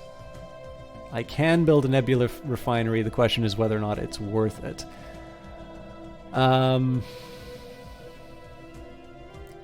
Bonus defense platforms really doesn't seem to be worth it here. Uplink computer, maybe so. Comms jammer, disruption field. Ooh. Disruption field is what I want in this defensive position. Now, Panic Station. Ah, yes. Okay. So all of these upgrades there is I actually have a much more important consideration, and that is where am I getting robbed, basically. There's actually a case for me to build stuff at Lake Zandaban. So right now I've got Starbase capacity, like, I've got Slack. I could build 6 sort of for free. So I'm actually going to do that for... Okay, so Borbo... The nice thing about these is that I can just set them up to be sort of like naval academies for the most part.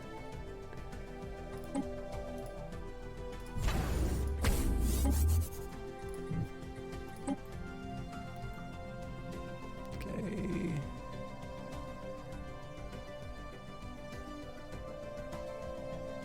This one's a bit of a shame.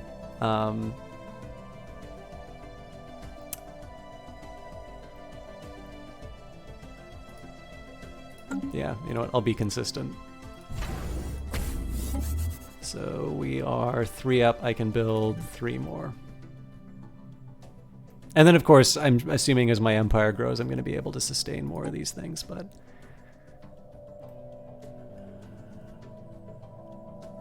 Alright, this is just the Wild West over here, so... 1 in Girtab.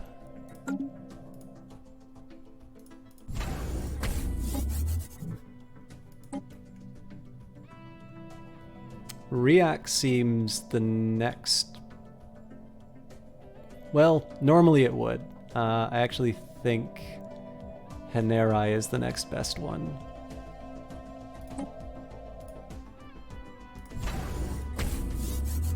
So we've got 1, 2, 3, 4, 5. I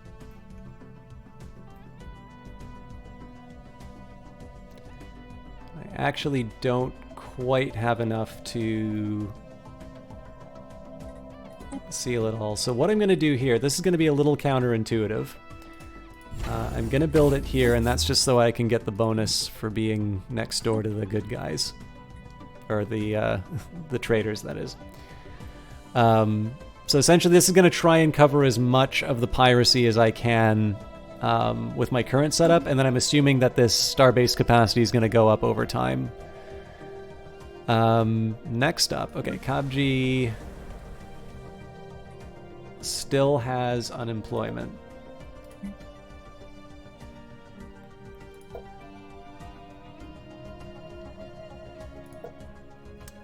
I think at this point I just need to start kicking people off the planet.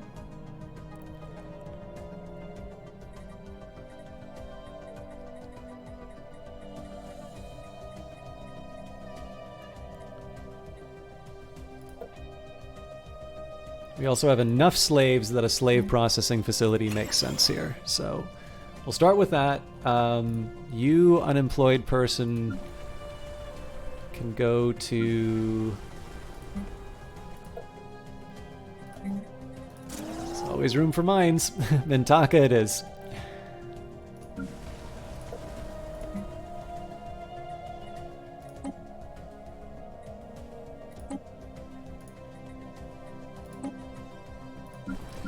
Now, Ceradon has got same problem, so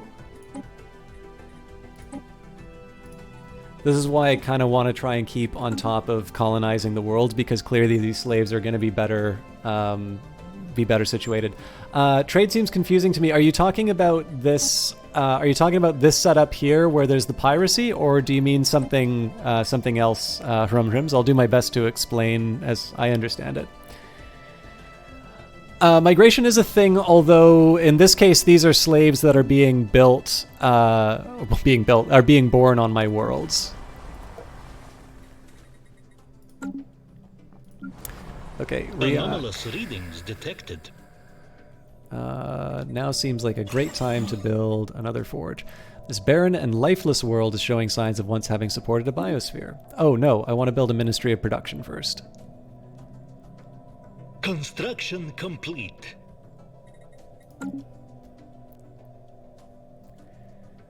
Scientific progress attained.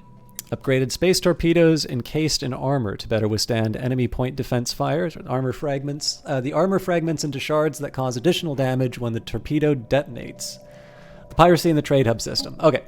Let me just take a minute here and decide what my next project's going to be. Alloy nanoplants sounds like a really good way for me to deal with my mineral surplus and to blow up my alloy production.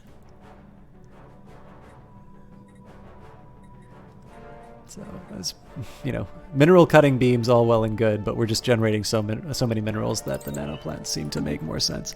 Okay, so as with pretty much everything in the Paradox game, so it's always, you know, there's a wiki to help out, though this isn't where it should be. So one thing I can always do is trade. Of course, I know you're perfectly capable of reading, so presumably if you wanted to, you know, if you wanted to read something like this, you could.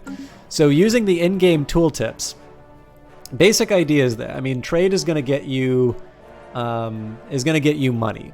And visually the game will actually kind of let you know what your piracy problems are. So we'll take the, what's the best way for me to do? Okay, well, White Skull will be my start. So there is a trade route value of 10.1.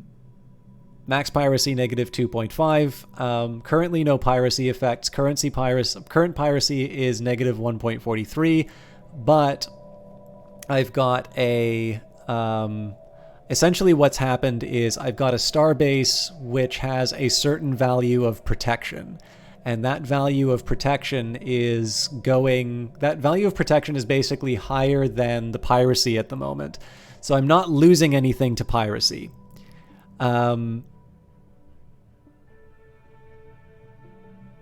Oh, interesting. I think if I move ships into the area, that will also lower the piracy. Now we can contrast this to one of the red skulls, and in this case you can see max piracy negative 2.5, piracy effects 0, and current piracy negative 137, base protection plus 2. So this is a situation where I'm currently losing money to. I'm losing money in my trade due to pirates, and the reason why is pretty simple to see. Like, we've got a base where trade is originating, and as you go along the trade route, the further we get from sort of civilization, this is of course where piracy is going to live. So the first association that you'd make would be star bases, and star bases push away piracy, whereas a lack of star bases is going to increase piracy. So this is basically the way that the game stops you from kind of ignoring your core worlds when you have a big empire like this. So we can take a look at Aculum as maybe an example. I can't remember where Aculum is, though. Oh, all the way over there. Fair enough. So let's take a look at what's going on there. Okay, so I think it's due to the fact that Lando... No, that doesn't make sense. So if it's Aculum...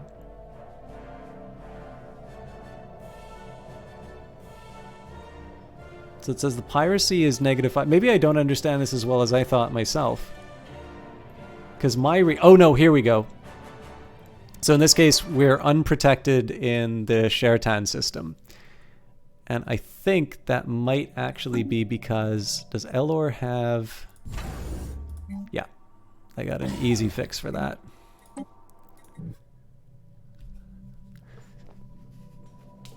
So essentially, the idea here is that you get trade for having these bases set up, but if you don't actually protect the route, then you're going to wind up losing money.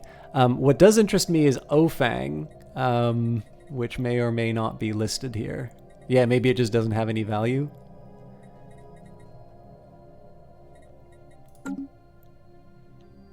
This one should basically just not have any money get to the capital, just because there's so much piracy there. Let's see if we can make sense of it here. Trade represents the transfer of good and resources from one entity to another. There are multiple types of trade possible, each having different mechanics. All play a large impact on the economy. Civilian trade. Trade value is collected and exploited by star bases at the trade routes. Okay, a trade route is a path that serves to connect a starbase collecting trade value to the capital system and is required for the trade value to be exploited. Each upgraded starbase has one outgoing trade route, which by default is connected directly to the capital. This can be manually rerouted to any other starbase. Select the base in the trade route mount mode, then right-click the target base to cancel or switch the route.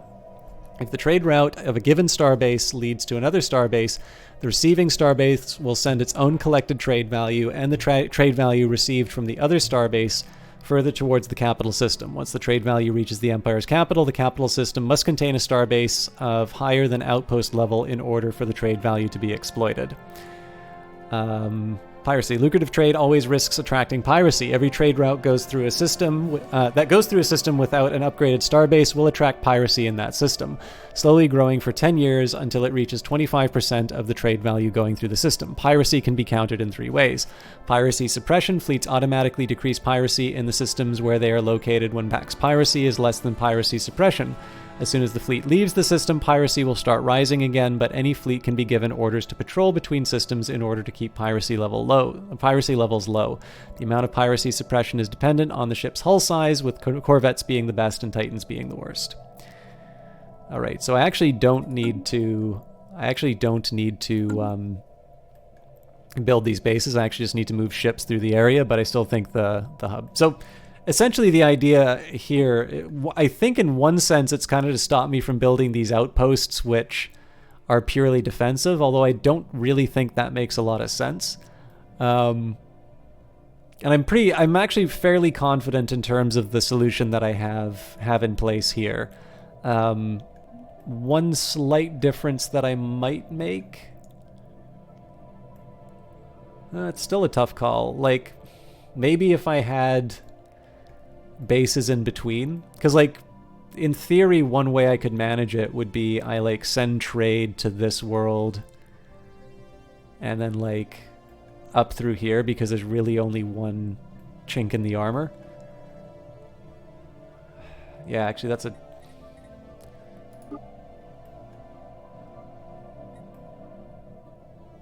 yeah, this is so funny. So it says that apparently Alvis is collecting 100% of the trade.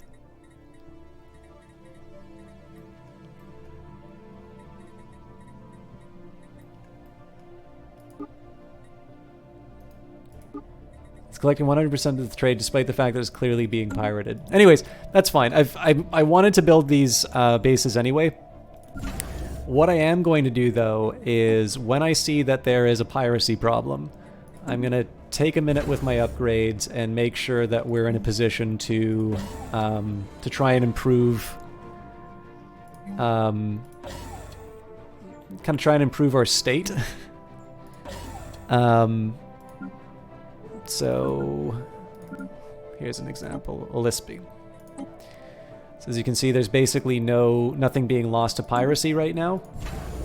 So in this case, we're going to give it an extra anchorage because that's going to improve my naval logistics office. And maybe a nebula refinery. It's really tough to say what I want to do with this one. A resource silo might also be an idea because it'll give me an additional 2,000 storage capacity and I keep hitting my caps. Yeah, I'll drop one of those. This is essentially so I can get rid of my alloys at the moment. Okay, similar story here. Because I've got the extra capacity, we'll drop another anchorage or 2. And apparently I can do another nebula refinery, but here we'll take advantage. The other thing I can take a look at is just see if there's any trade that I haven't sort of picked up in the area, but as you can see, we've sort of picked it clean, so...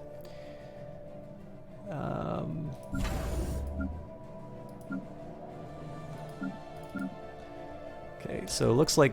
I think this one used to be one of my, like, forward outposts. We did build the university there. We're not currently losing anything... We're not actually losing any trade there, but it's... There's a reasonable question as to whether or not I want to be building anchorages here. So in this case, I think Kildatha I'm going to avoid. And Tybur is a similar story here. I'm not 100% sure whether or not I just want to build more defenses or I want to build it in such a way that I can improve its state. Now, Gillian is not actually losing any of the trade. That surprises me a little bit, but we'll say I'll build one anchorage. This is a perfect candidate for more anchorages.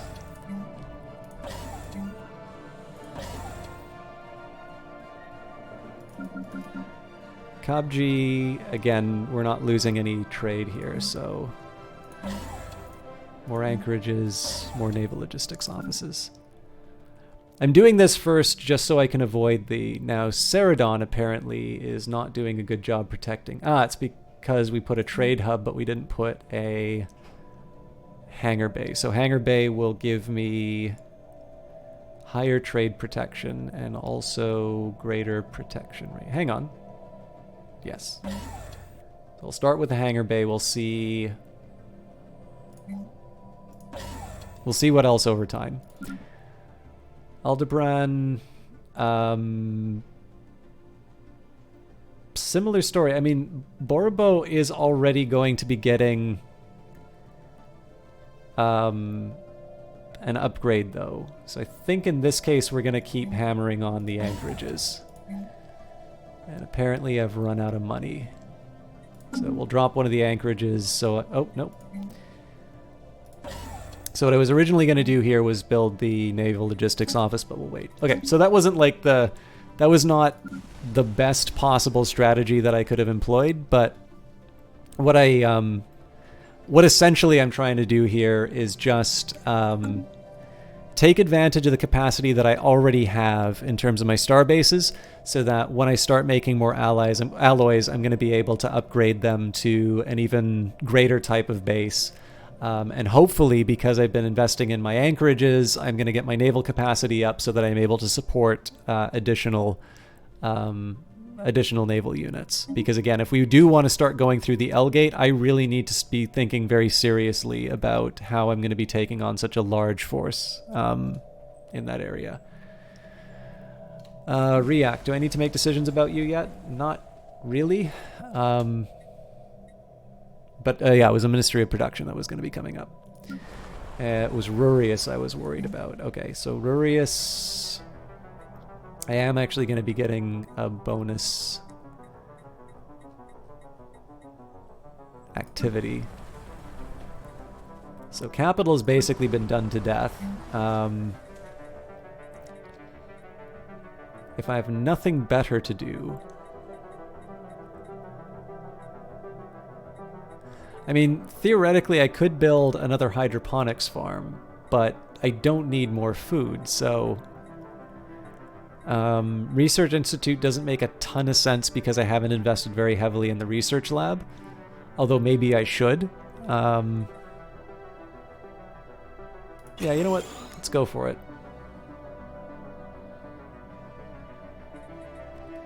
And then I think I am going to upgrade the heritage site here. I still have one spare crystal.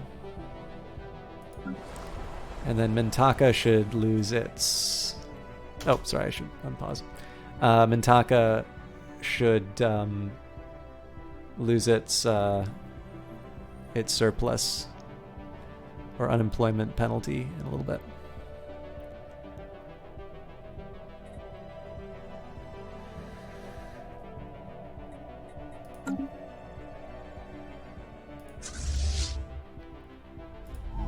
I suppose it's good to know that it takes them such a long time to take out a world like this.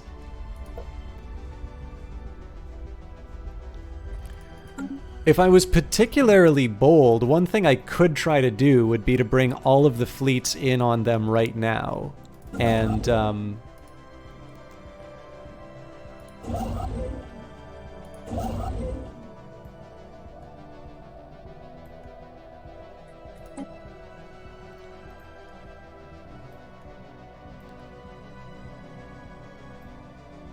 right.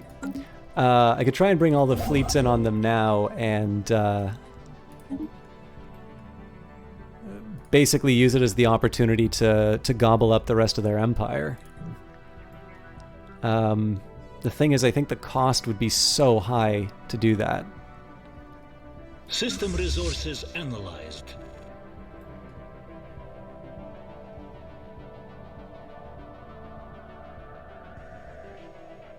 You know what? I'm feeling brave. Am I feeling brave? Hang on. Okay, so I got to think through the reasoning behind this.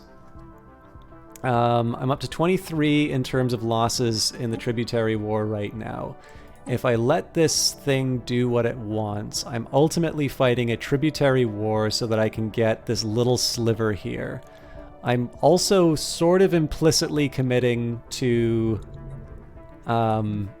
fighting, you know, whatever nightmare. So the thing that's crazy about this is I have no idea where this fleet actually came from. Presumably one of these gaps here. So I'm probably going to suffer some pretty big losses doing this. But it does give me a nice big capital world that I can take over that's been weakened by this force. The drawback is I get my ass kicked.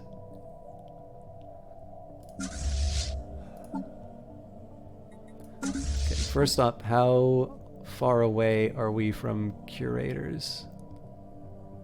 Okay. So I can afford it.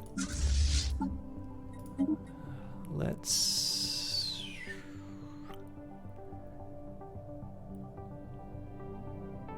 Evasion's not terrible.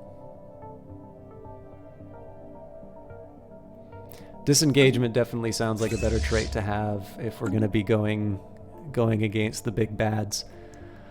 All right.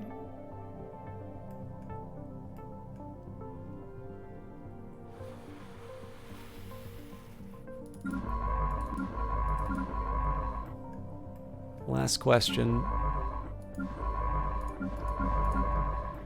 The science ship is gonna take a while. Yeah, you know what? I may come to regret it,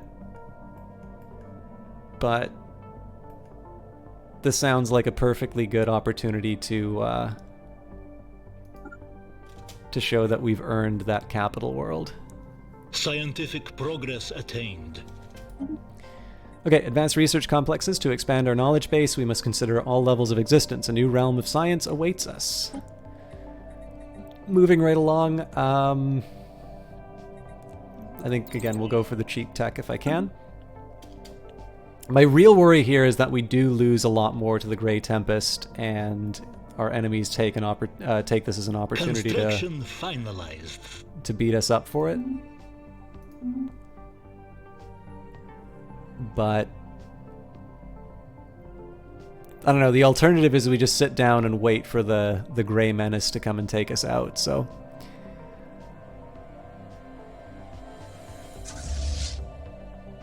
Old Bluey's not coming along, though. But Old Bluey's the amoeba mascot. Complete. I suppose the only other argument that I could make is we wait for them to try and go to Rurius. And they do. When they do that, we take advantage of the fact that Rurius is a 5.2 strength that we can add to that fight. But that's, to be completely honest, I'm not really convinced by that argument.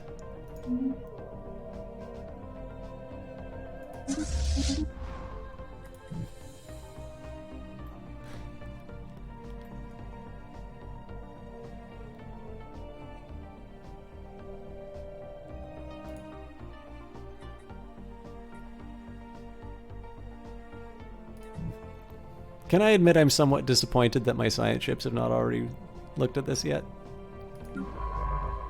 They're on their way still. I guess that's encouraging.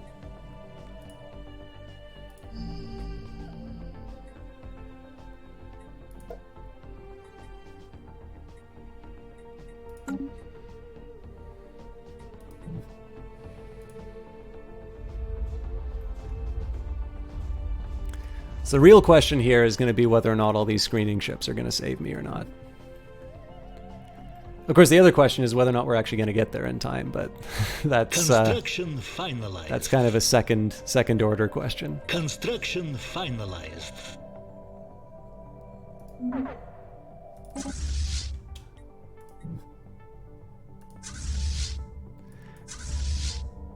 I can't believe I'm actually redirecting the fleet to deal with this nonsense, but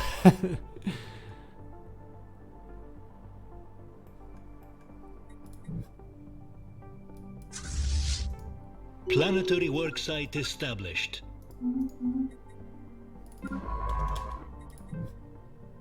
okay, presumably that's because there's a hostile fleet in that area, so we'll move them to a safer place. We'll get you to build mining stations.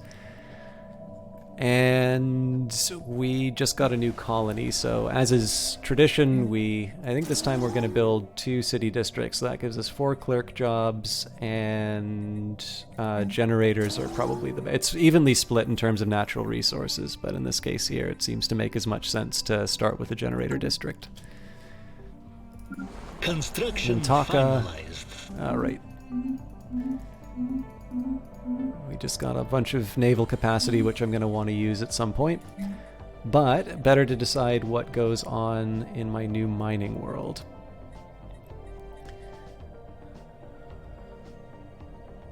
So we'll have 2 jobs. In this case, I'm going to build the mineral purification plants. This isn't the most sensible choice by default, but we do just have so many minerals available here.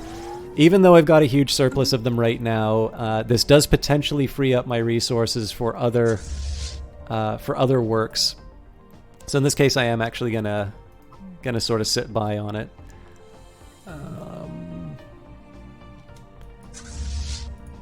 I guess it's okay that I'm not sending the Grand Herald after this, but it feels like such a waste of time that I'm taking out these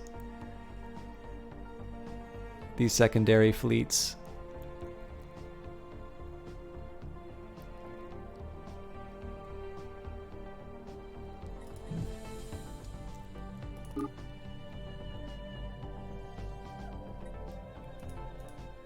Establishing means of production. This is also getting worryingly high.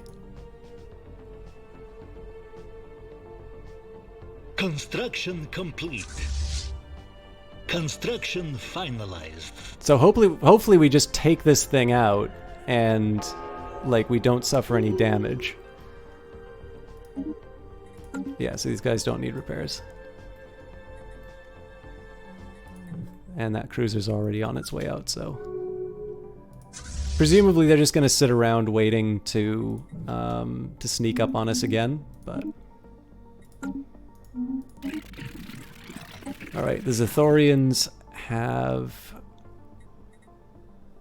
declared me as a rival, and they're not going to like me forever. So we will also declare the rivalry. At the very least, we'll get the extra.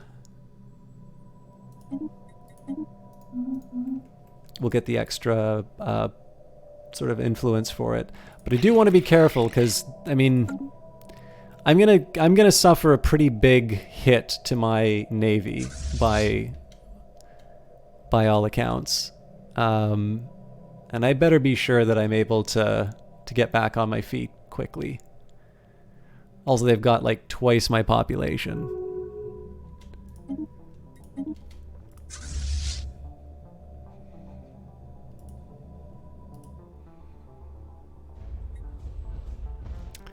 So yeah, I might have arrived a little too late to do anything about this, but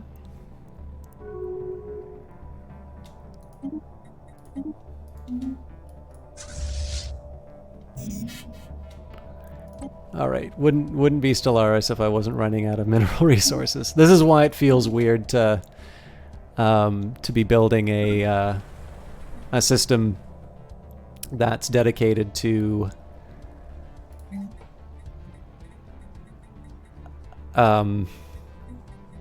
like to mining when I get that. But I mean, the thing is, if I just get to the cap, you know, that means that I just build another set of or I sell off another set. It just means that I get the 5,000 a little bit faster. All right, so all of this is driven purely from the what? Right. So these guys are all going to wind up on Amagothra Prime. Or is it? No. I'm going to have a bunch of mining capacity, so we're still going to send them to Mintaka against my better judgment. And that's just because these guys aren't good at... they're not going to be good at generating.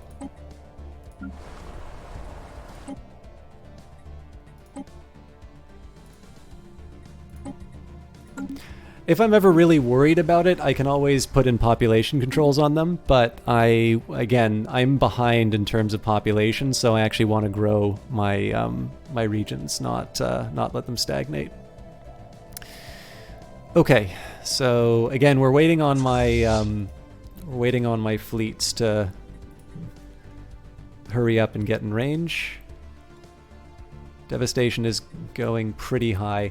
Again, if I can, the advantage is going to be that I can send my armies in and clean up the capital a bit faster than I normally would, and the drawback will be I completely fail to take on their fleets, and I'm worse off than when I started.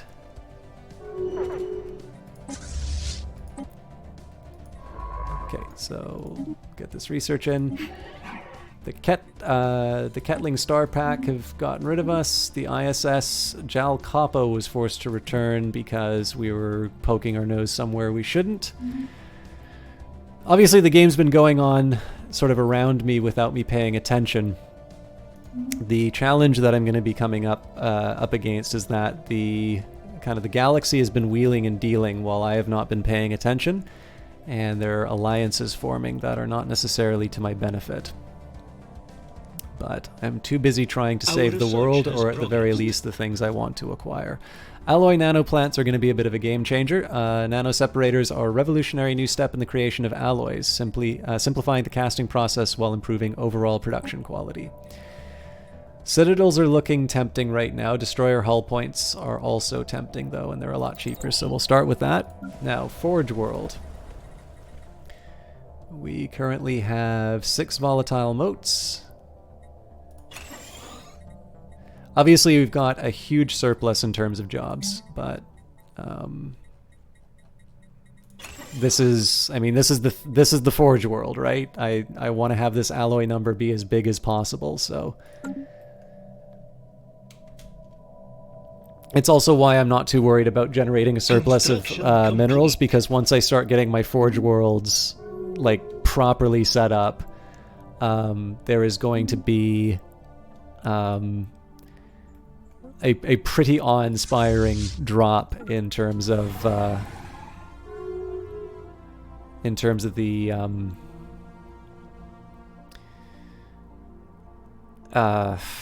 construction finalized. Excuse me. A pretty awe-inspiring drop in terms of my minerals. Now, I just want a quick read. So the Grand Herald does have more screening ships. But what I am going to do is I'm going to send in the Strategic Readiness Fleet first, and then I'm going to follow it up with the other two.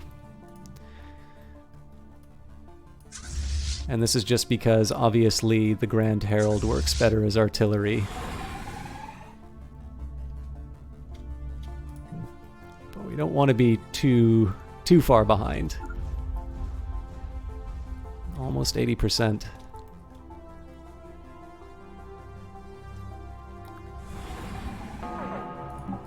All right.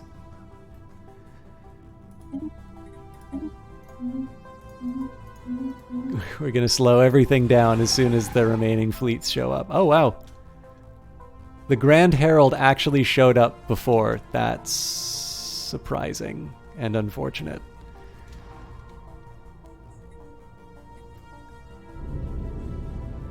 Okay, so we just managed to smoke one of these things. Oh, maybe we didn't. Did that really do no damage? That's alarming.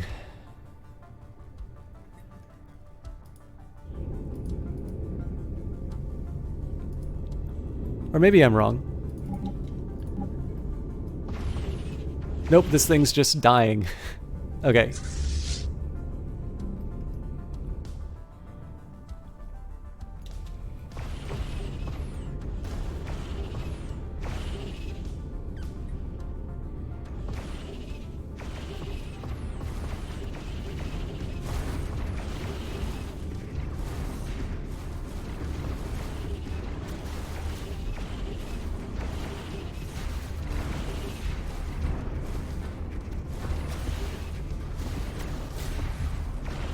So we're definitely feeling some losses here. But Construction finalized. I'm generally feeling okay.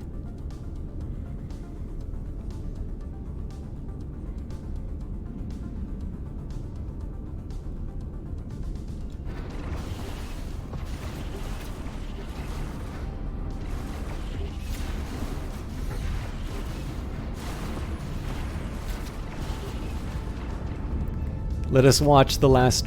Wait a minute. No, this is... Oh, Jesus Christ! This is the grand... this is the two titans against each other. We'll watch the final moments of the Great Menace.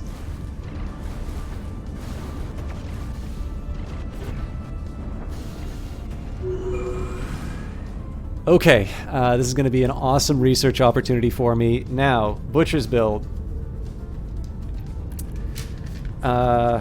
I'm going to open up a new sheet of paper for this, because...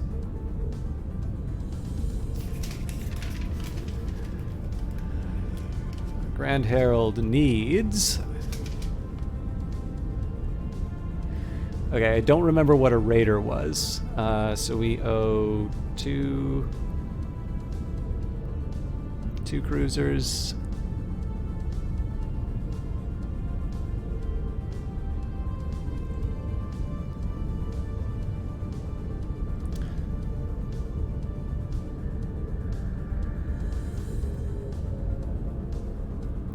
I mean, if I'm totally honest here, like, the cruisers kind of suck. The cruisers are valuable, but, like, to take out a huge enemy force like that, it should explode. You know, to take out a huge enemy force like that, that's a pretty... I'd say that is a pretty manageable list of casualties. I'm not going to go invade the L-Gate system yet, but I'm feeling good about that. And we're actually ahead because, of course, now I can send the army to deal with, you know, the devastated capital world. So let's get to business. First thing I'm going to do is I'm actually going to pillage the strategic readiness fleet. Oh, yes, sorry, we're going to watch an explosion first. Oh, did it already explode? My bad, sorry.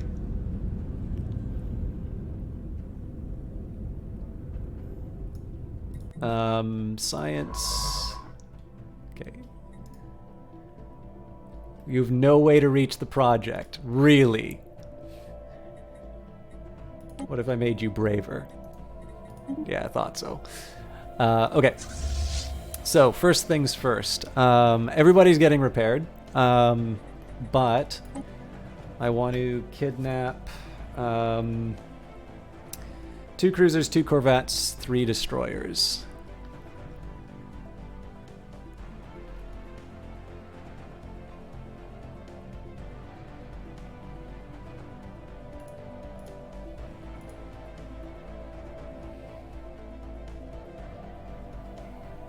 Ideally experienced, obviously.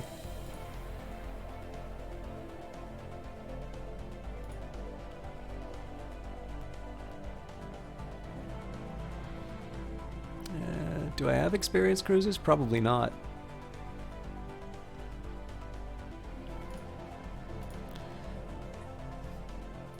Okay, so the Rapid Strike Fleet will merge with the Grand Herald.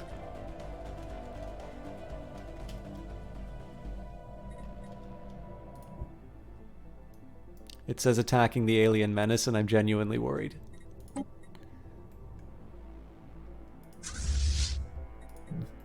Okay, so the strategic readiness fleet is actually going to head straight back home.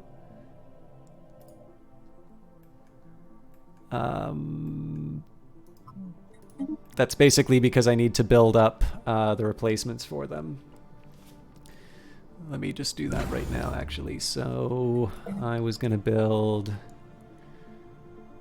2 cruisers, 3 destroyers. I assume the ones with the exotic requirements are ones that I invented. And 3 corvettes. Maybe it's the Troccutal in this case. Okay, so we were able to afford that full complement. Got your first relic. What did you get, Rumrims?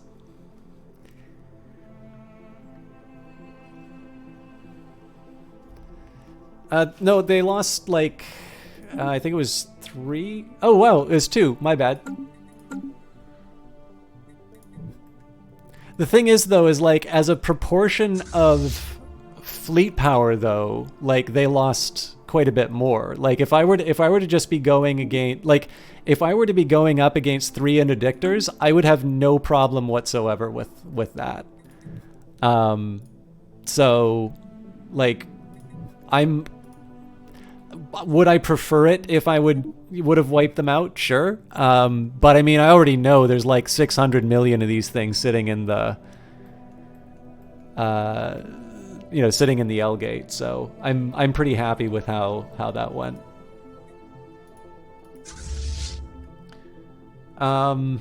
It's probably not smart for me to keep the cruiser. No, you know what? I think I am going to keep the cruiser in the capital system.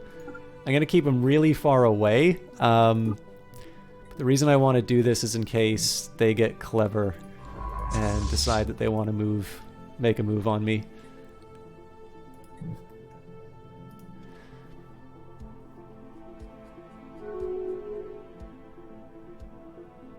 Apparently I took 1 too many corvettes.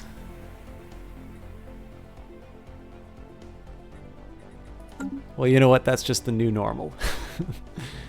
Ketling apparently can't figure out whether or not they want to close the borders on me. That's fine. I don't like the Ketling either.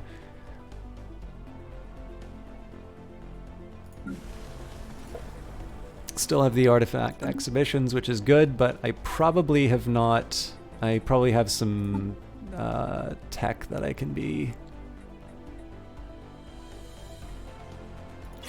I wish there was a notification in terms of the reverse engineering, because I feel like I've missed a bunch of opportunities just because I've been too lazy.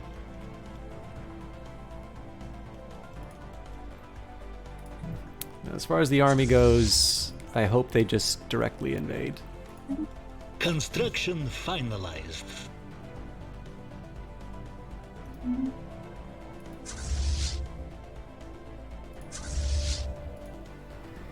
I want to be careful here. Obviously, if it looks like the Shogar squadron is moving at all, planetary worksite established. I'm freaking out and sending my guys home. So, as before, 2 city districts and generator districts are preferable.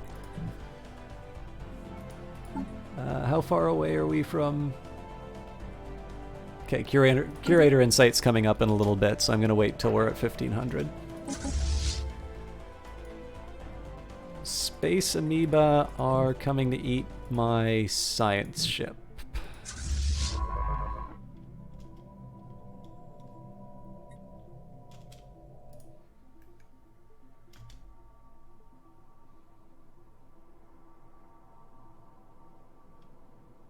Okay. Science vessel. Ah, damn it. I was hoping we'd be able to sneak Surplus by. Analyzed. We'll see whether or not we can survive it.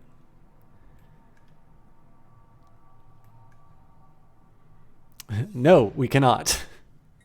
Construction complete. So I won't be exploring the L gate anytime soon. Okay, good news about the debris. Fortunately, while I was distracted, the AI did not become brave. This, of course, is simply going to mean that I will run in and bully the heck out of them. But I'm going to take the long way around.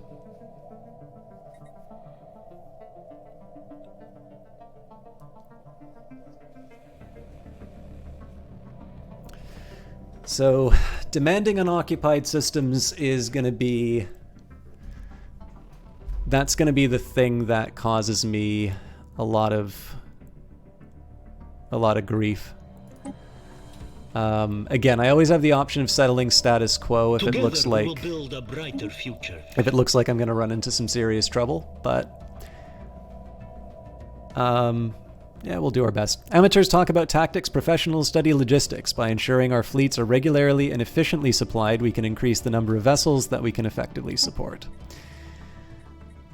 So...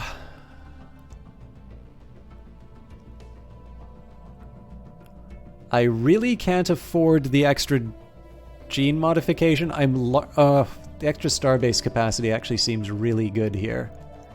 So that's 32 versus 20. Ugh, another year. In this case, I do actually want to have the option of more starbases. So, speaking of, let's set up some. So all my new starbases are all going to get a hangar bay, and then we'll see what else we can do. But I'm gonna just start with a set of hangar bays to see what that does to the piracy.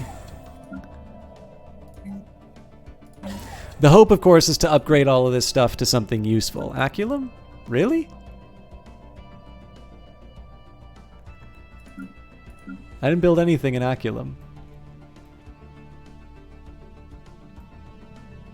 Oh, of course I wouldn't have, because I wasn't sure if I was going to take Biram or not. Alright. I think I'm going to keep that idle at the moment. But yeah, I kind of want to see what's going to happen here in terms of all the piracy points. Just by adding hangar bays. Depending on the response to that, I'm going to sort of turn around and...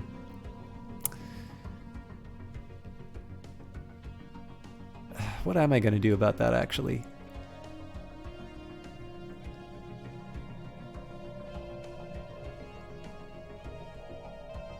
I suppose I can just add more hangar bays if it really comes down to it, but I think probably it's better for me just to respond to whatever comes up in the moment. Okay, so I've got my Unity producing buildings. I have Titanic life forms. Now I don't seem to recall... Yeah, it's extra social research, but I don't get any major benefits from it. So I think the time has come for me to drop my first research lab on Mublar. It's not always the most exciting options, but... Construction finalized. Striking at the lair of the oppressor. Okay, let's see how this goes. I would expect astonishing success, but... Okay, I'm happy to have people disengage as long as I...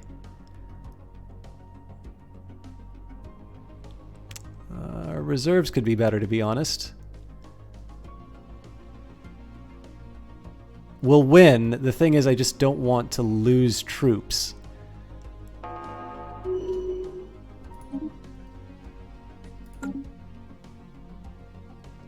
I normally try... So I started late tonight, so I'd probably be going... Normally I'd just be going for a few more minutes, but I want to see what I can do with the... We almost certainly have lost some troops here. Yeah, we actually lost quite a few, so...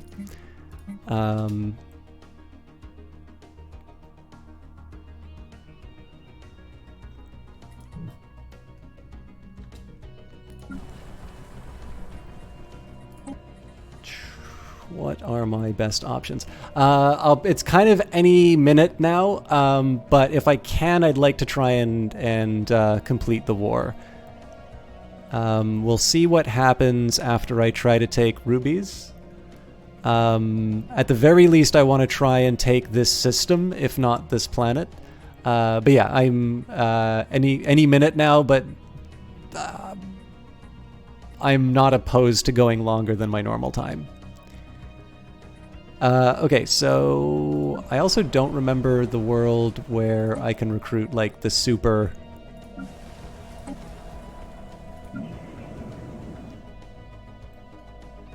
Wait a minute. I thought this thing got, like, blasted to hell. Alright, well, I'm not going to complain about that. Oh, yeah. No, feel... If you were wanting to see... Like, it's possible that there's going to be developments in the war that you miss.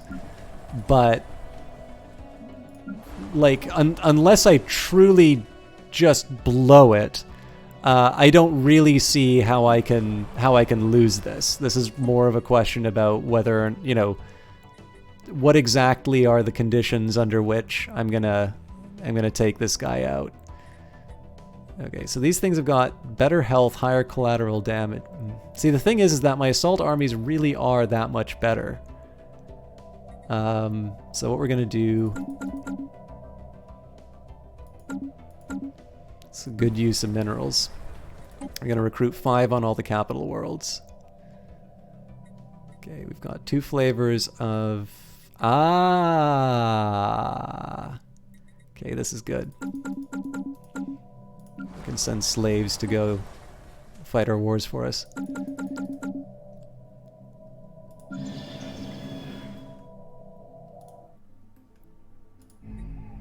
So yeah, it's a bloody battle, but we're about to win it.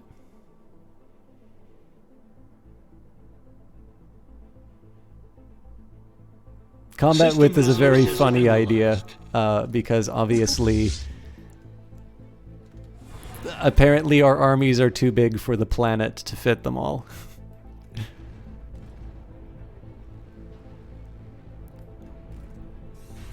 I'm assuming that the invasion is going to finish in the time that it takes. Planetary workforce liberated. Okay. Yeah, so we lost about 300 strength off of that. Which I will admit I'm a little surprised by, but fair enough. 92 garrison is much easier for us to bully.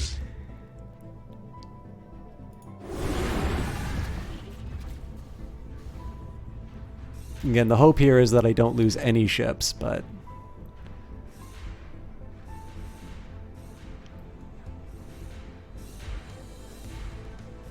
It's a lot of ships that are escaping. Through hard work and experience, Admiral Ganak Va has developed new skills. They've now become resilient. We didn't lose anything, which makes me happy. We'll set ourselves up in the new base so that we can heal. I feel like I should give these guys a bit of a break. But it looks like they're all back to full health already. Anyways, the Titanic Beast should make short work of the... garrison, so... We're in good shape there. It does sort of make sense for me to go and try and scoop up a few of these other little systems, because I'm assuming that the AI is going to get mad at me for not taking those. Really, the only other... Like, the rest of the points in terms of occupation... Sorry, the rest of the points that I can get in terms of war score, I believe only come from... occupation. I think if I just keep fighting them on in their territory, I'm gonna wind up I'm just gonna wind up losing ships or having my own exhaustion move up. But I'm also assuming that the worlds that they've colonized are worth the most. It wouldn't hurt to have sort of like just hive off another fleet to go clean up this stuff, but I need to repair my existing fleets before I do any of that. Now, Craxima apparently is like, I just have a bunch of unemployment all over the place now, and I'm not sure why. Okay.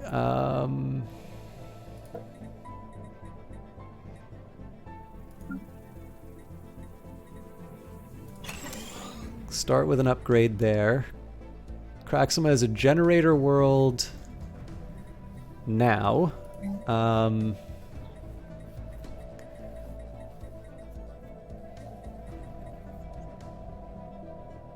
Got crystalline caverns, but those are already being exploited.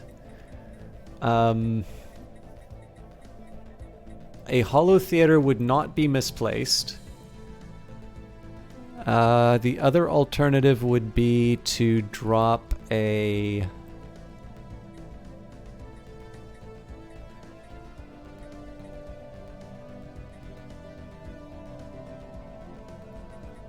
For some reason I can't build a strong... Oh, there's a stronghold.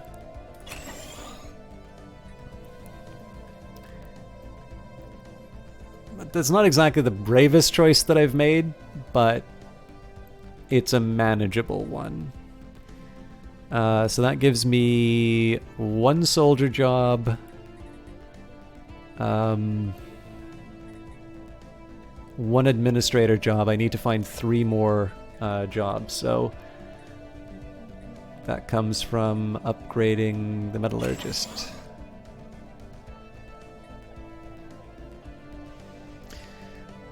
Okay, Tiber. Again, too many slaves, so we have unemployment.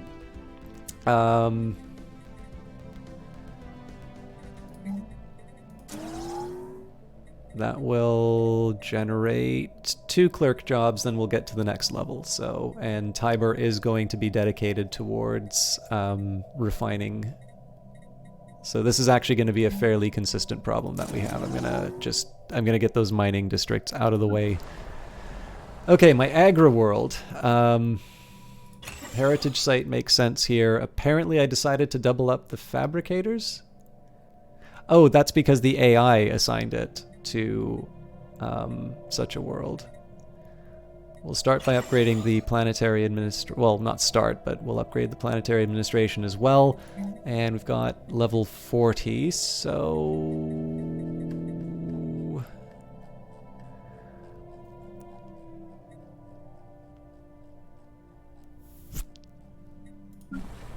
This is my industry world, right?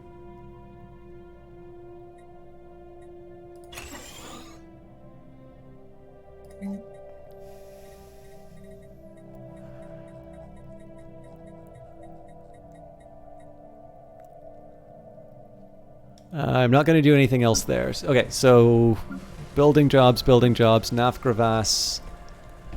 I kind of feel like I'm going to be able to handle my civilian goods. I think I'm actually going to make this another forge world.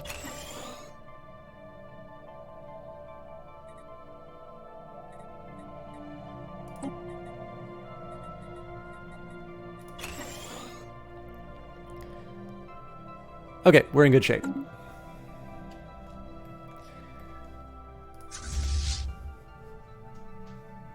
Together we will build a brighter future. Advanced reactor booster, the discovery... Foreign workers have unionized. Favorable pact. Oh, this is a federation. So this is the Visari and the Zathorian. That is a worry for me, because they both don't like me. But I'm not going to provoke them.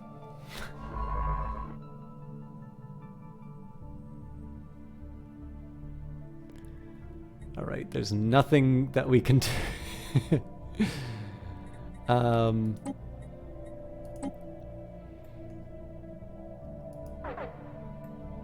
I'm just going to try and get this guy back home. The discovery of antimatter power allows for highly advanced reactor boosters that can greatly enhance ship reactors. And I can get a better hyperdrive, or I can get proton launchers. Alternatively, I can upgrade my existing systems. Let's go for the cheap upgrades as we usually do. Okay. I should at some point... So I think this is going to make me a little bit more inclined to finishing roughly around this time. And this is just because obviously I've got some unemployment problems that are going to be coming up fairly soon.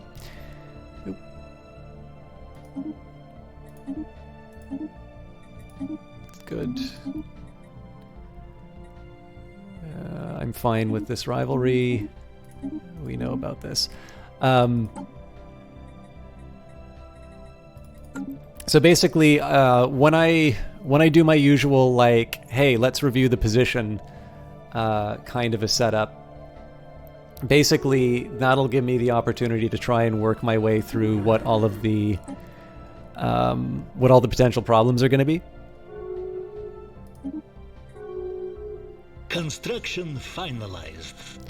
Yeah, so this is a really big worry here. That essentially the three most powerful entities in the game have just founded a federation. And again, the lucky part is that they currently don't have a really good reason to go to war with me. But it does mean that... So originally it was going to be a really hard time to try and dislodge one of these guys. To try and get rid of one now means trying to take on all of them. I think the only good news is that they no longer have overwhelming compared to me. The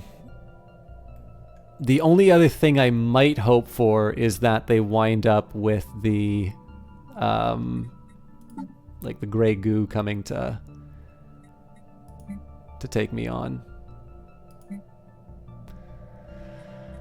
Speaking of, I want to get a quick look at my score. Okay, so apparently that doesn't count as a proper crisis ship. The Visari Citizen Alliance seems like it has widened its lead over me.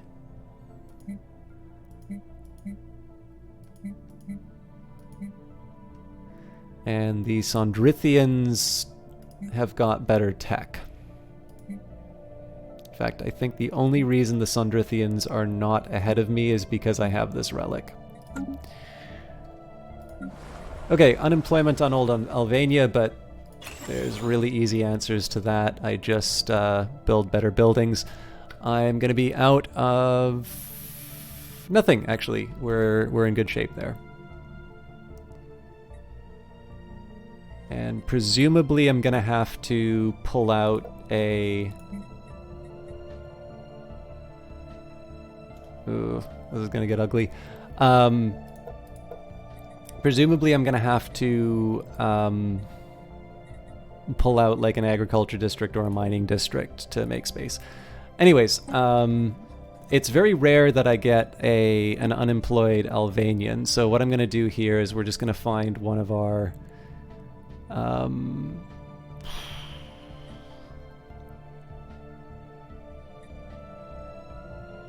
It's a little early to be doing this. Let's make it Sosta. No, Sosta has a lot of people on it.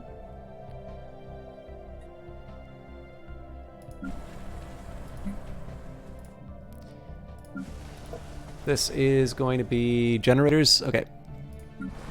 They'll be at home.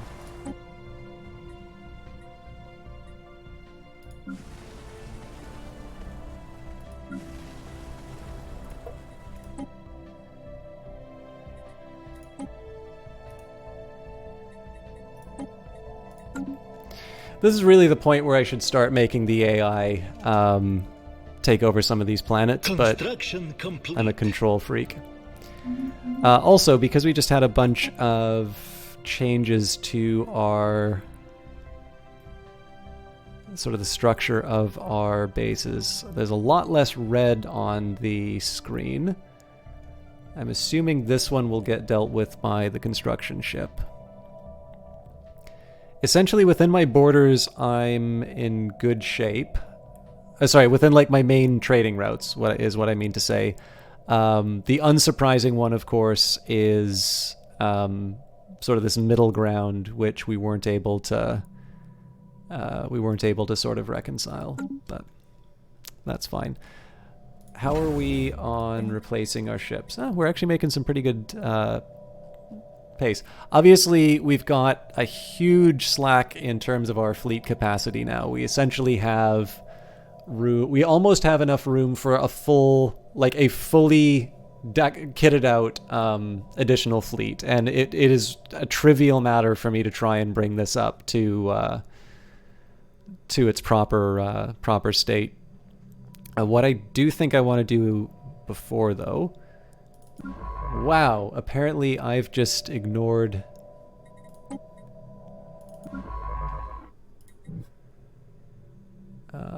what are you up to here? Okay, you're on Kabji as well. Against my better judgment, I'm gonna make this guy my vortex runner. I also want to make sure everybody is set up to evasive.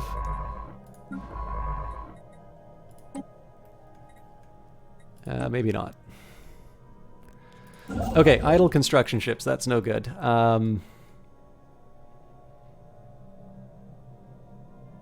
Especially because I have the influence to be able to close up a little bit more of this. Before I go too crazy on the Howling Vortex and whatnot, let's start scooping up some of these motes and alloys. As for you, mining stations first, starbase second. Okay, so we've queued up the work for the rest of the group. Yeah, we'll hold here. I'm still waiting to take the world. Striking at the lair of the oppressor. There we go.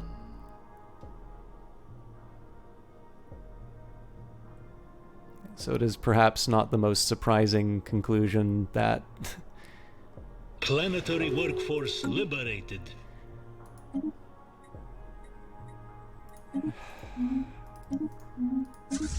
These guys are definitely positioning themselves to be a big pain. Okay, so yeah, these guys are already healing. I'm happy with that.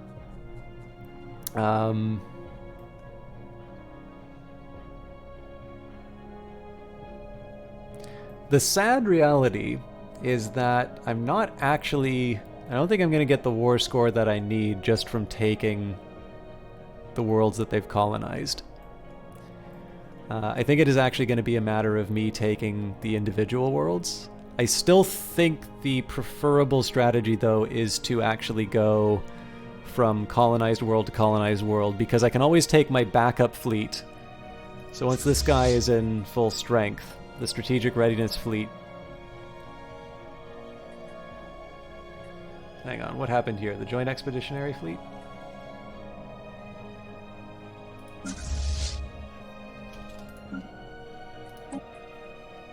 I think the annoying part is going to be...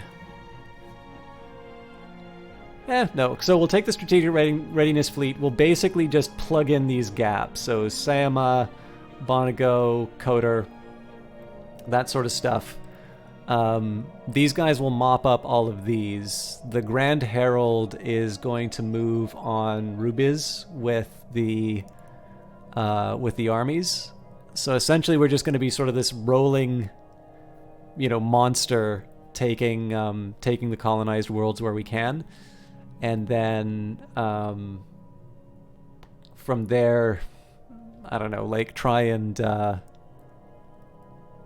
the war over as quickly as possible. Because the thing is, like, the war exhaustion is going to tick up no matter what happens. The other thing that's nice about sort of snapping up these little worlds here is, in the worst case scenario, what I can do... By the way, I'm a little surprised... Oh yes, I know why. Because this doesn't count as a conquered system because the base is gone. So it's like it's a colonized world, but it doesn't actually have a base in it.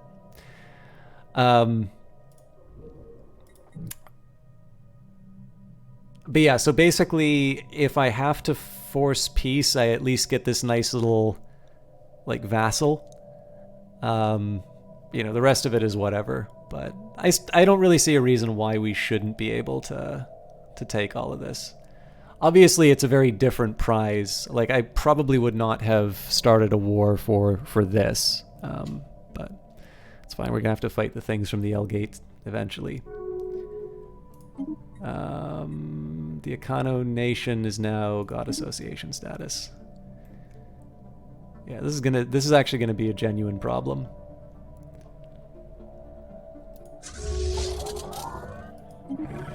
Alright, they've decided they don't like me again.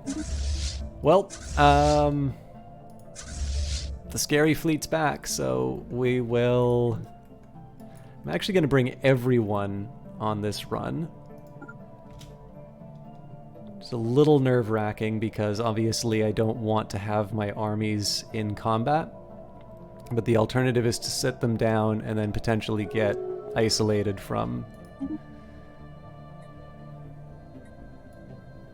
Yeah. Potentially get them isolated, so the Surplus analyzed. armies will be slower than the Grand Herald, so I'm happy about that. Okay, and this is the thing I was waiting for. So we managed to get the research from the Nanites done. In that particular case, hypershields, neutronium materials, physics research, society research, engineering research, all is good. I realize this is more of a whimper than a bang that I'm ending on, but I have survived the worst that the galaxy had to throw at me. What we're going to be doing for the next run, obviously getting ourselves back up to full capacity on the strategic readiness fleet, that really should just be a matter of time. Elvis is building one last corvette. Right, so that brings us up to 120. I should probably work on a 140 variant on these, but I'll worry about that later. Next up will probably be to build a third sort of full, sort of a full stack navy, something like 4 battleships and whatnot. Essentially just kind of copy the template that's been put into the strategic readiness fleet.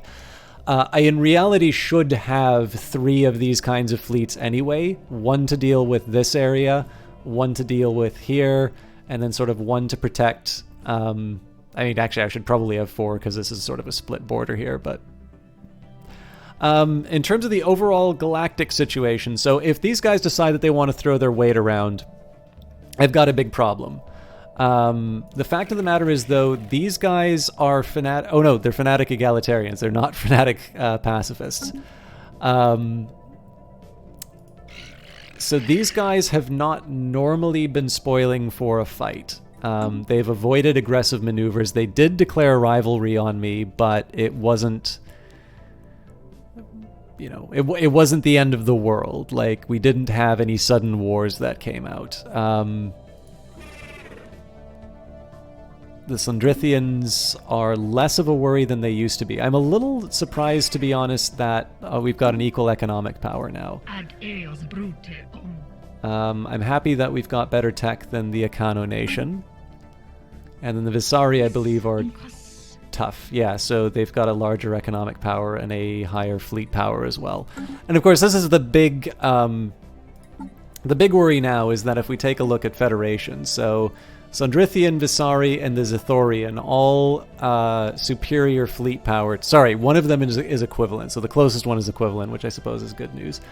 Obviously, 3 reasonably powerful entities are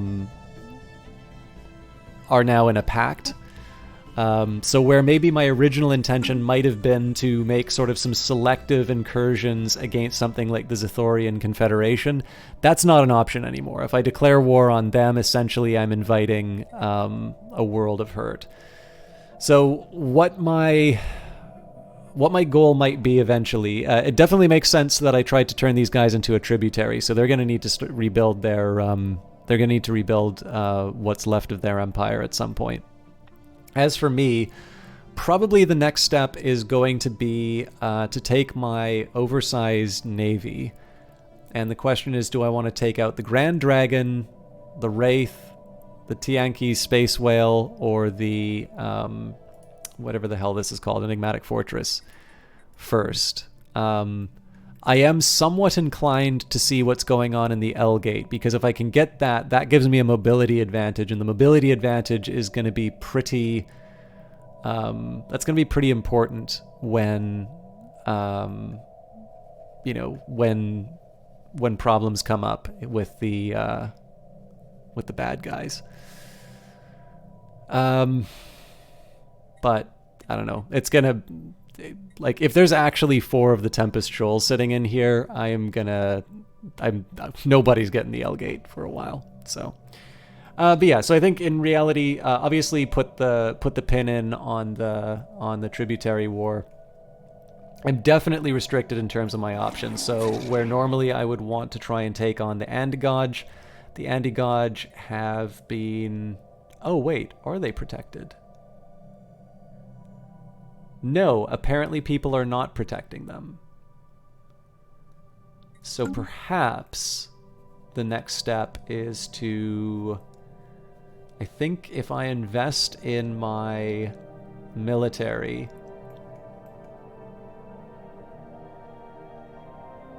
Aha!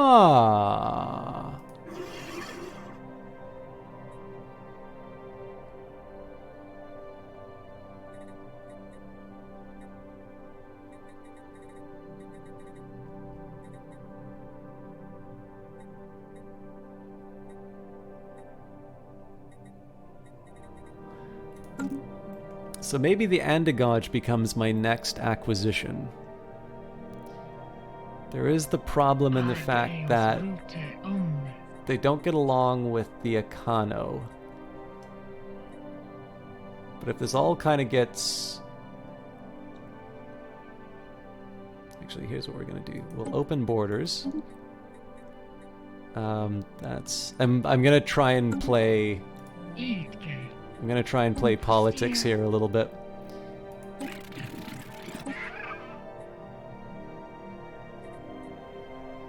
Okay, so there's rivals with allies, yeah, so...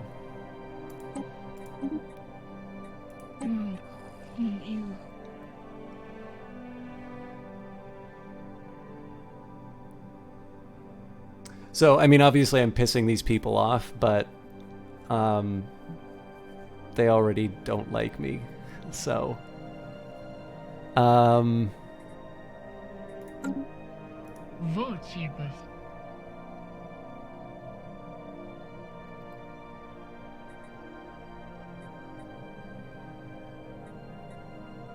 Yeah, so possible expansion option would be to vassalize the Angonj nation.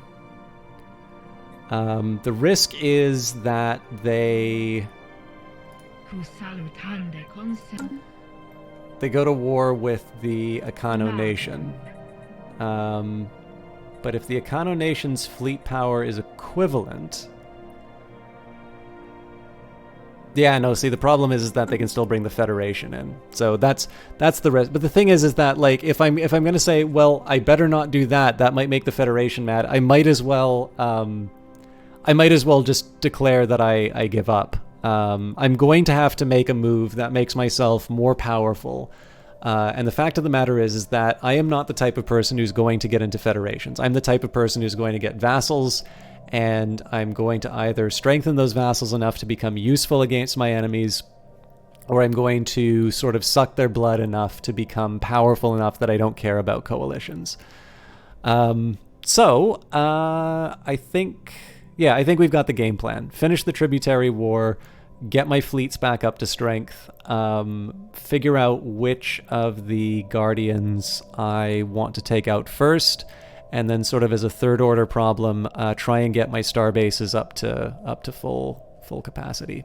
There is a minor worry about my energy credits and my consumer goods right now, but I have a feeling that with enough time I should be able to balance that out. So anyways, I don't know if that was a particularly useful closing. It does seem like folks are kind of already on their way out, so let's see if I can find anyone I know to host. Oh, there's quite a few people, actually. At least quite a few people on.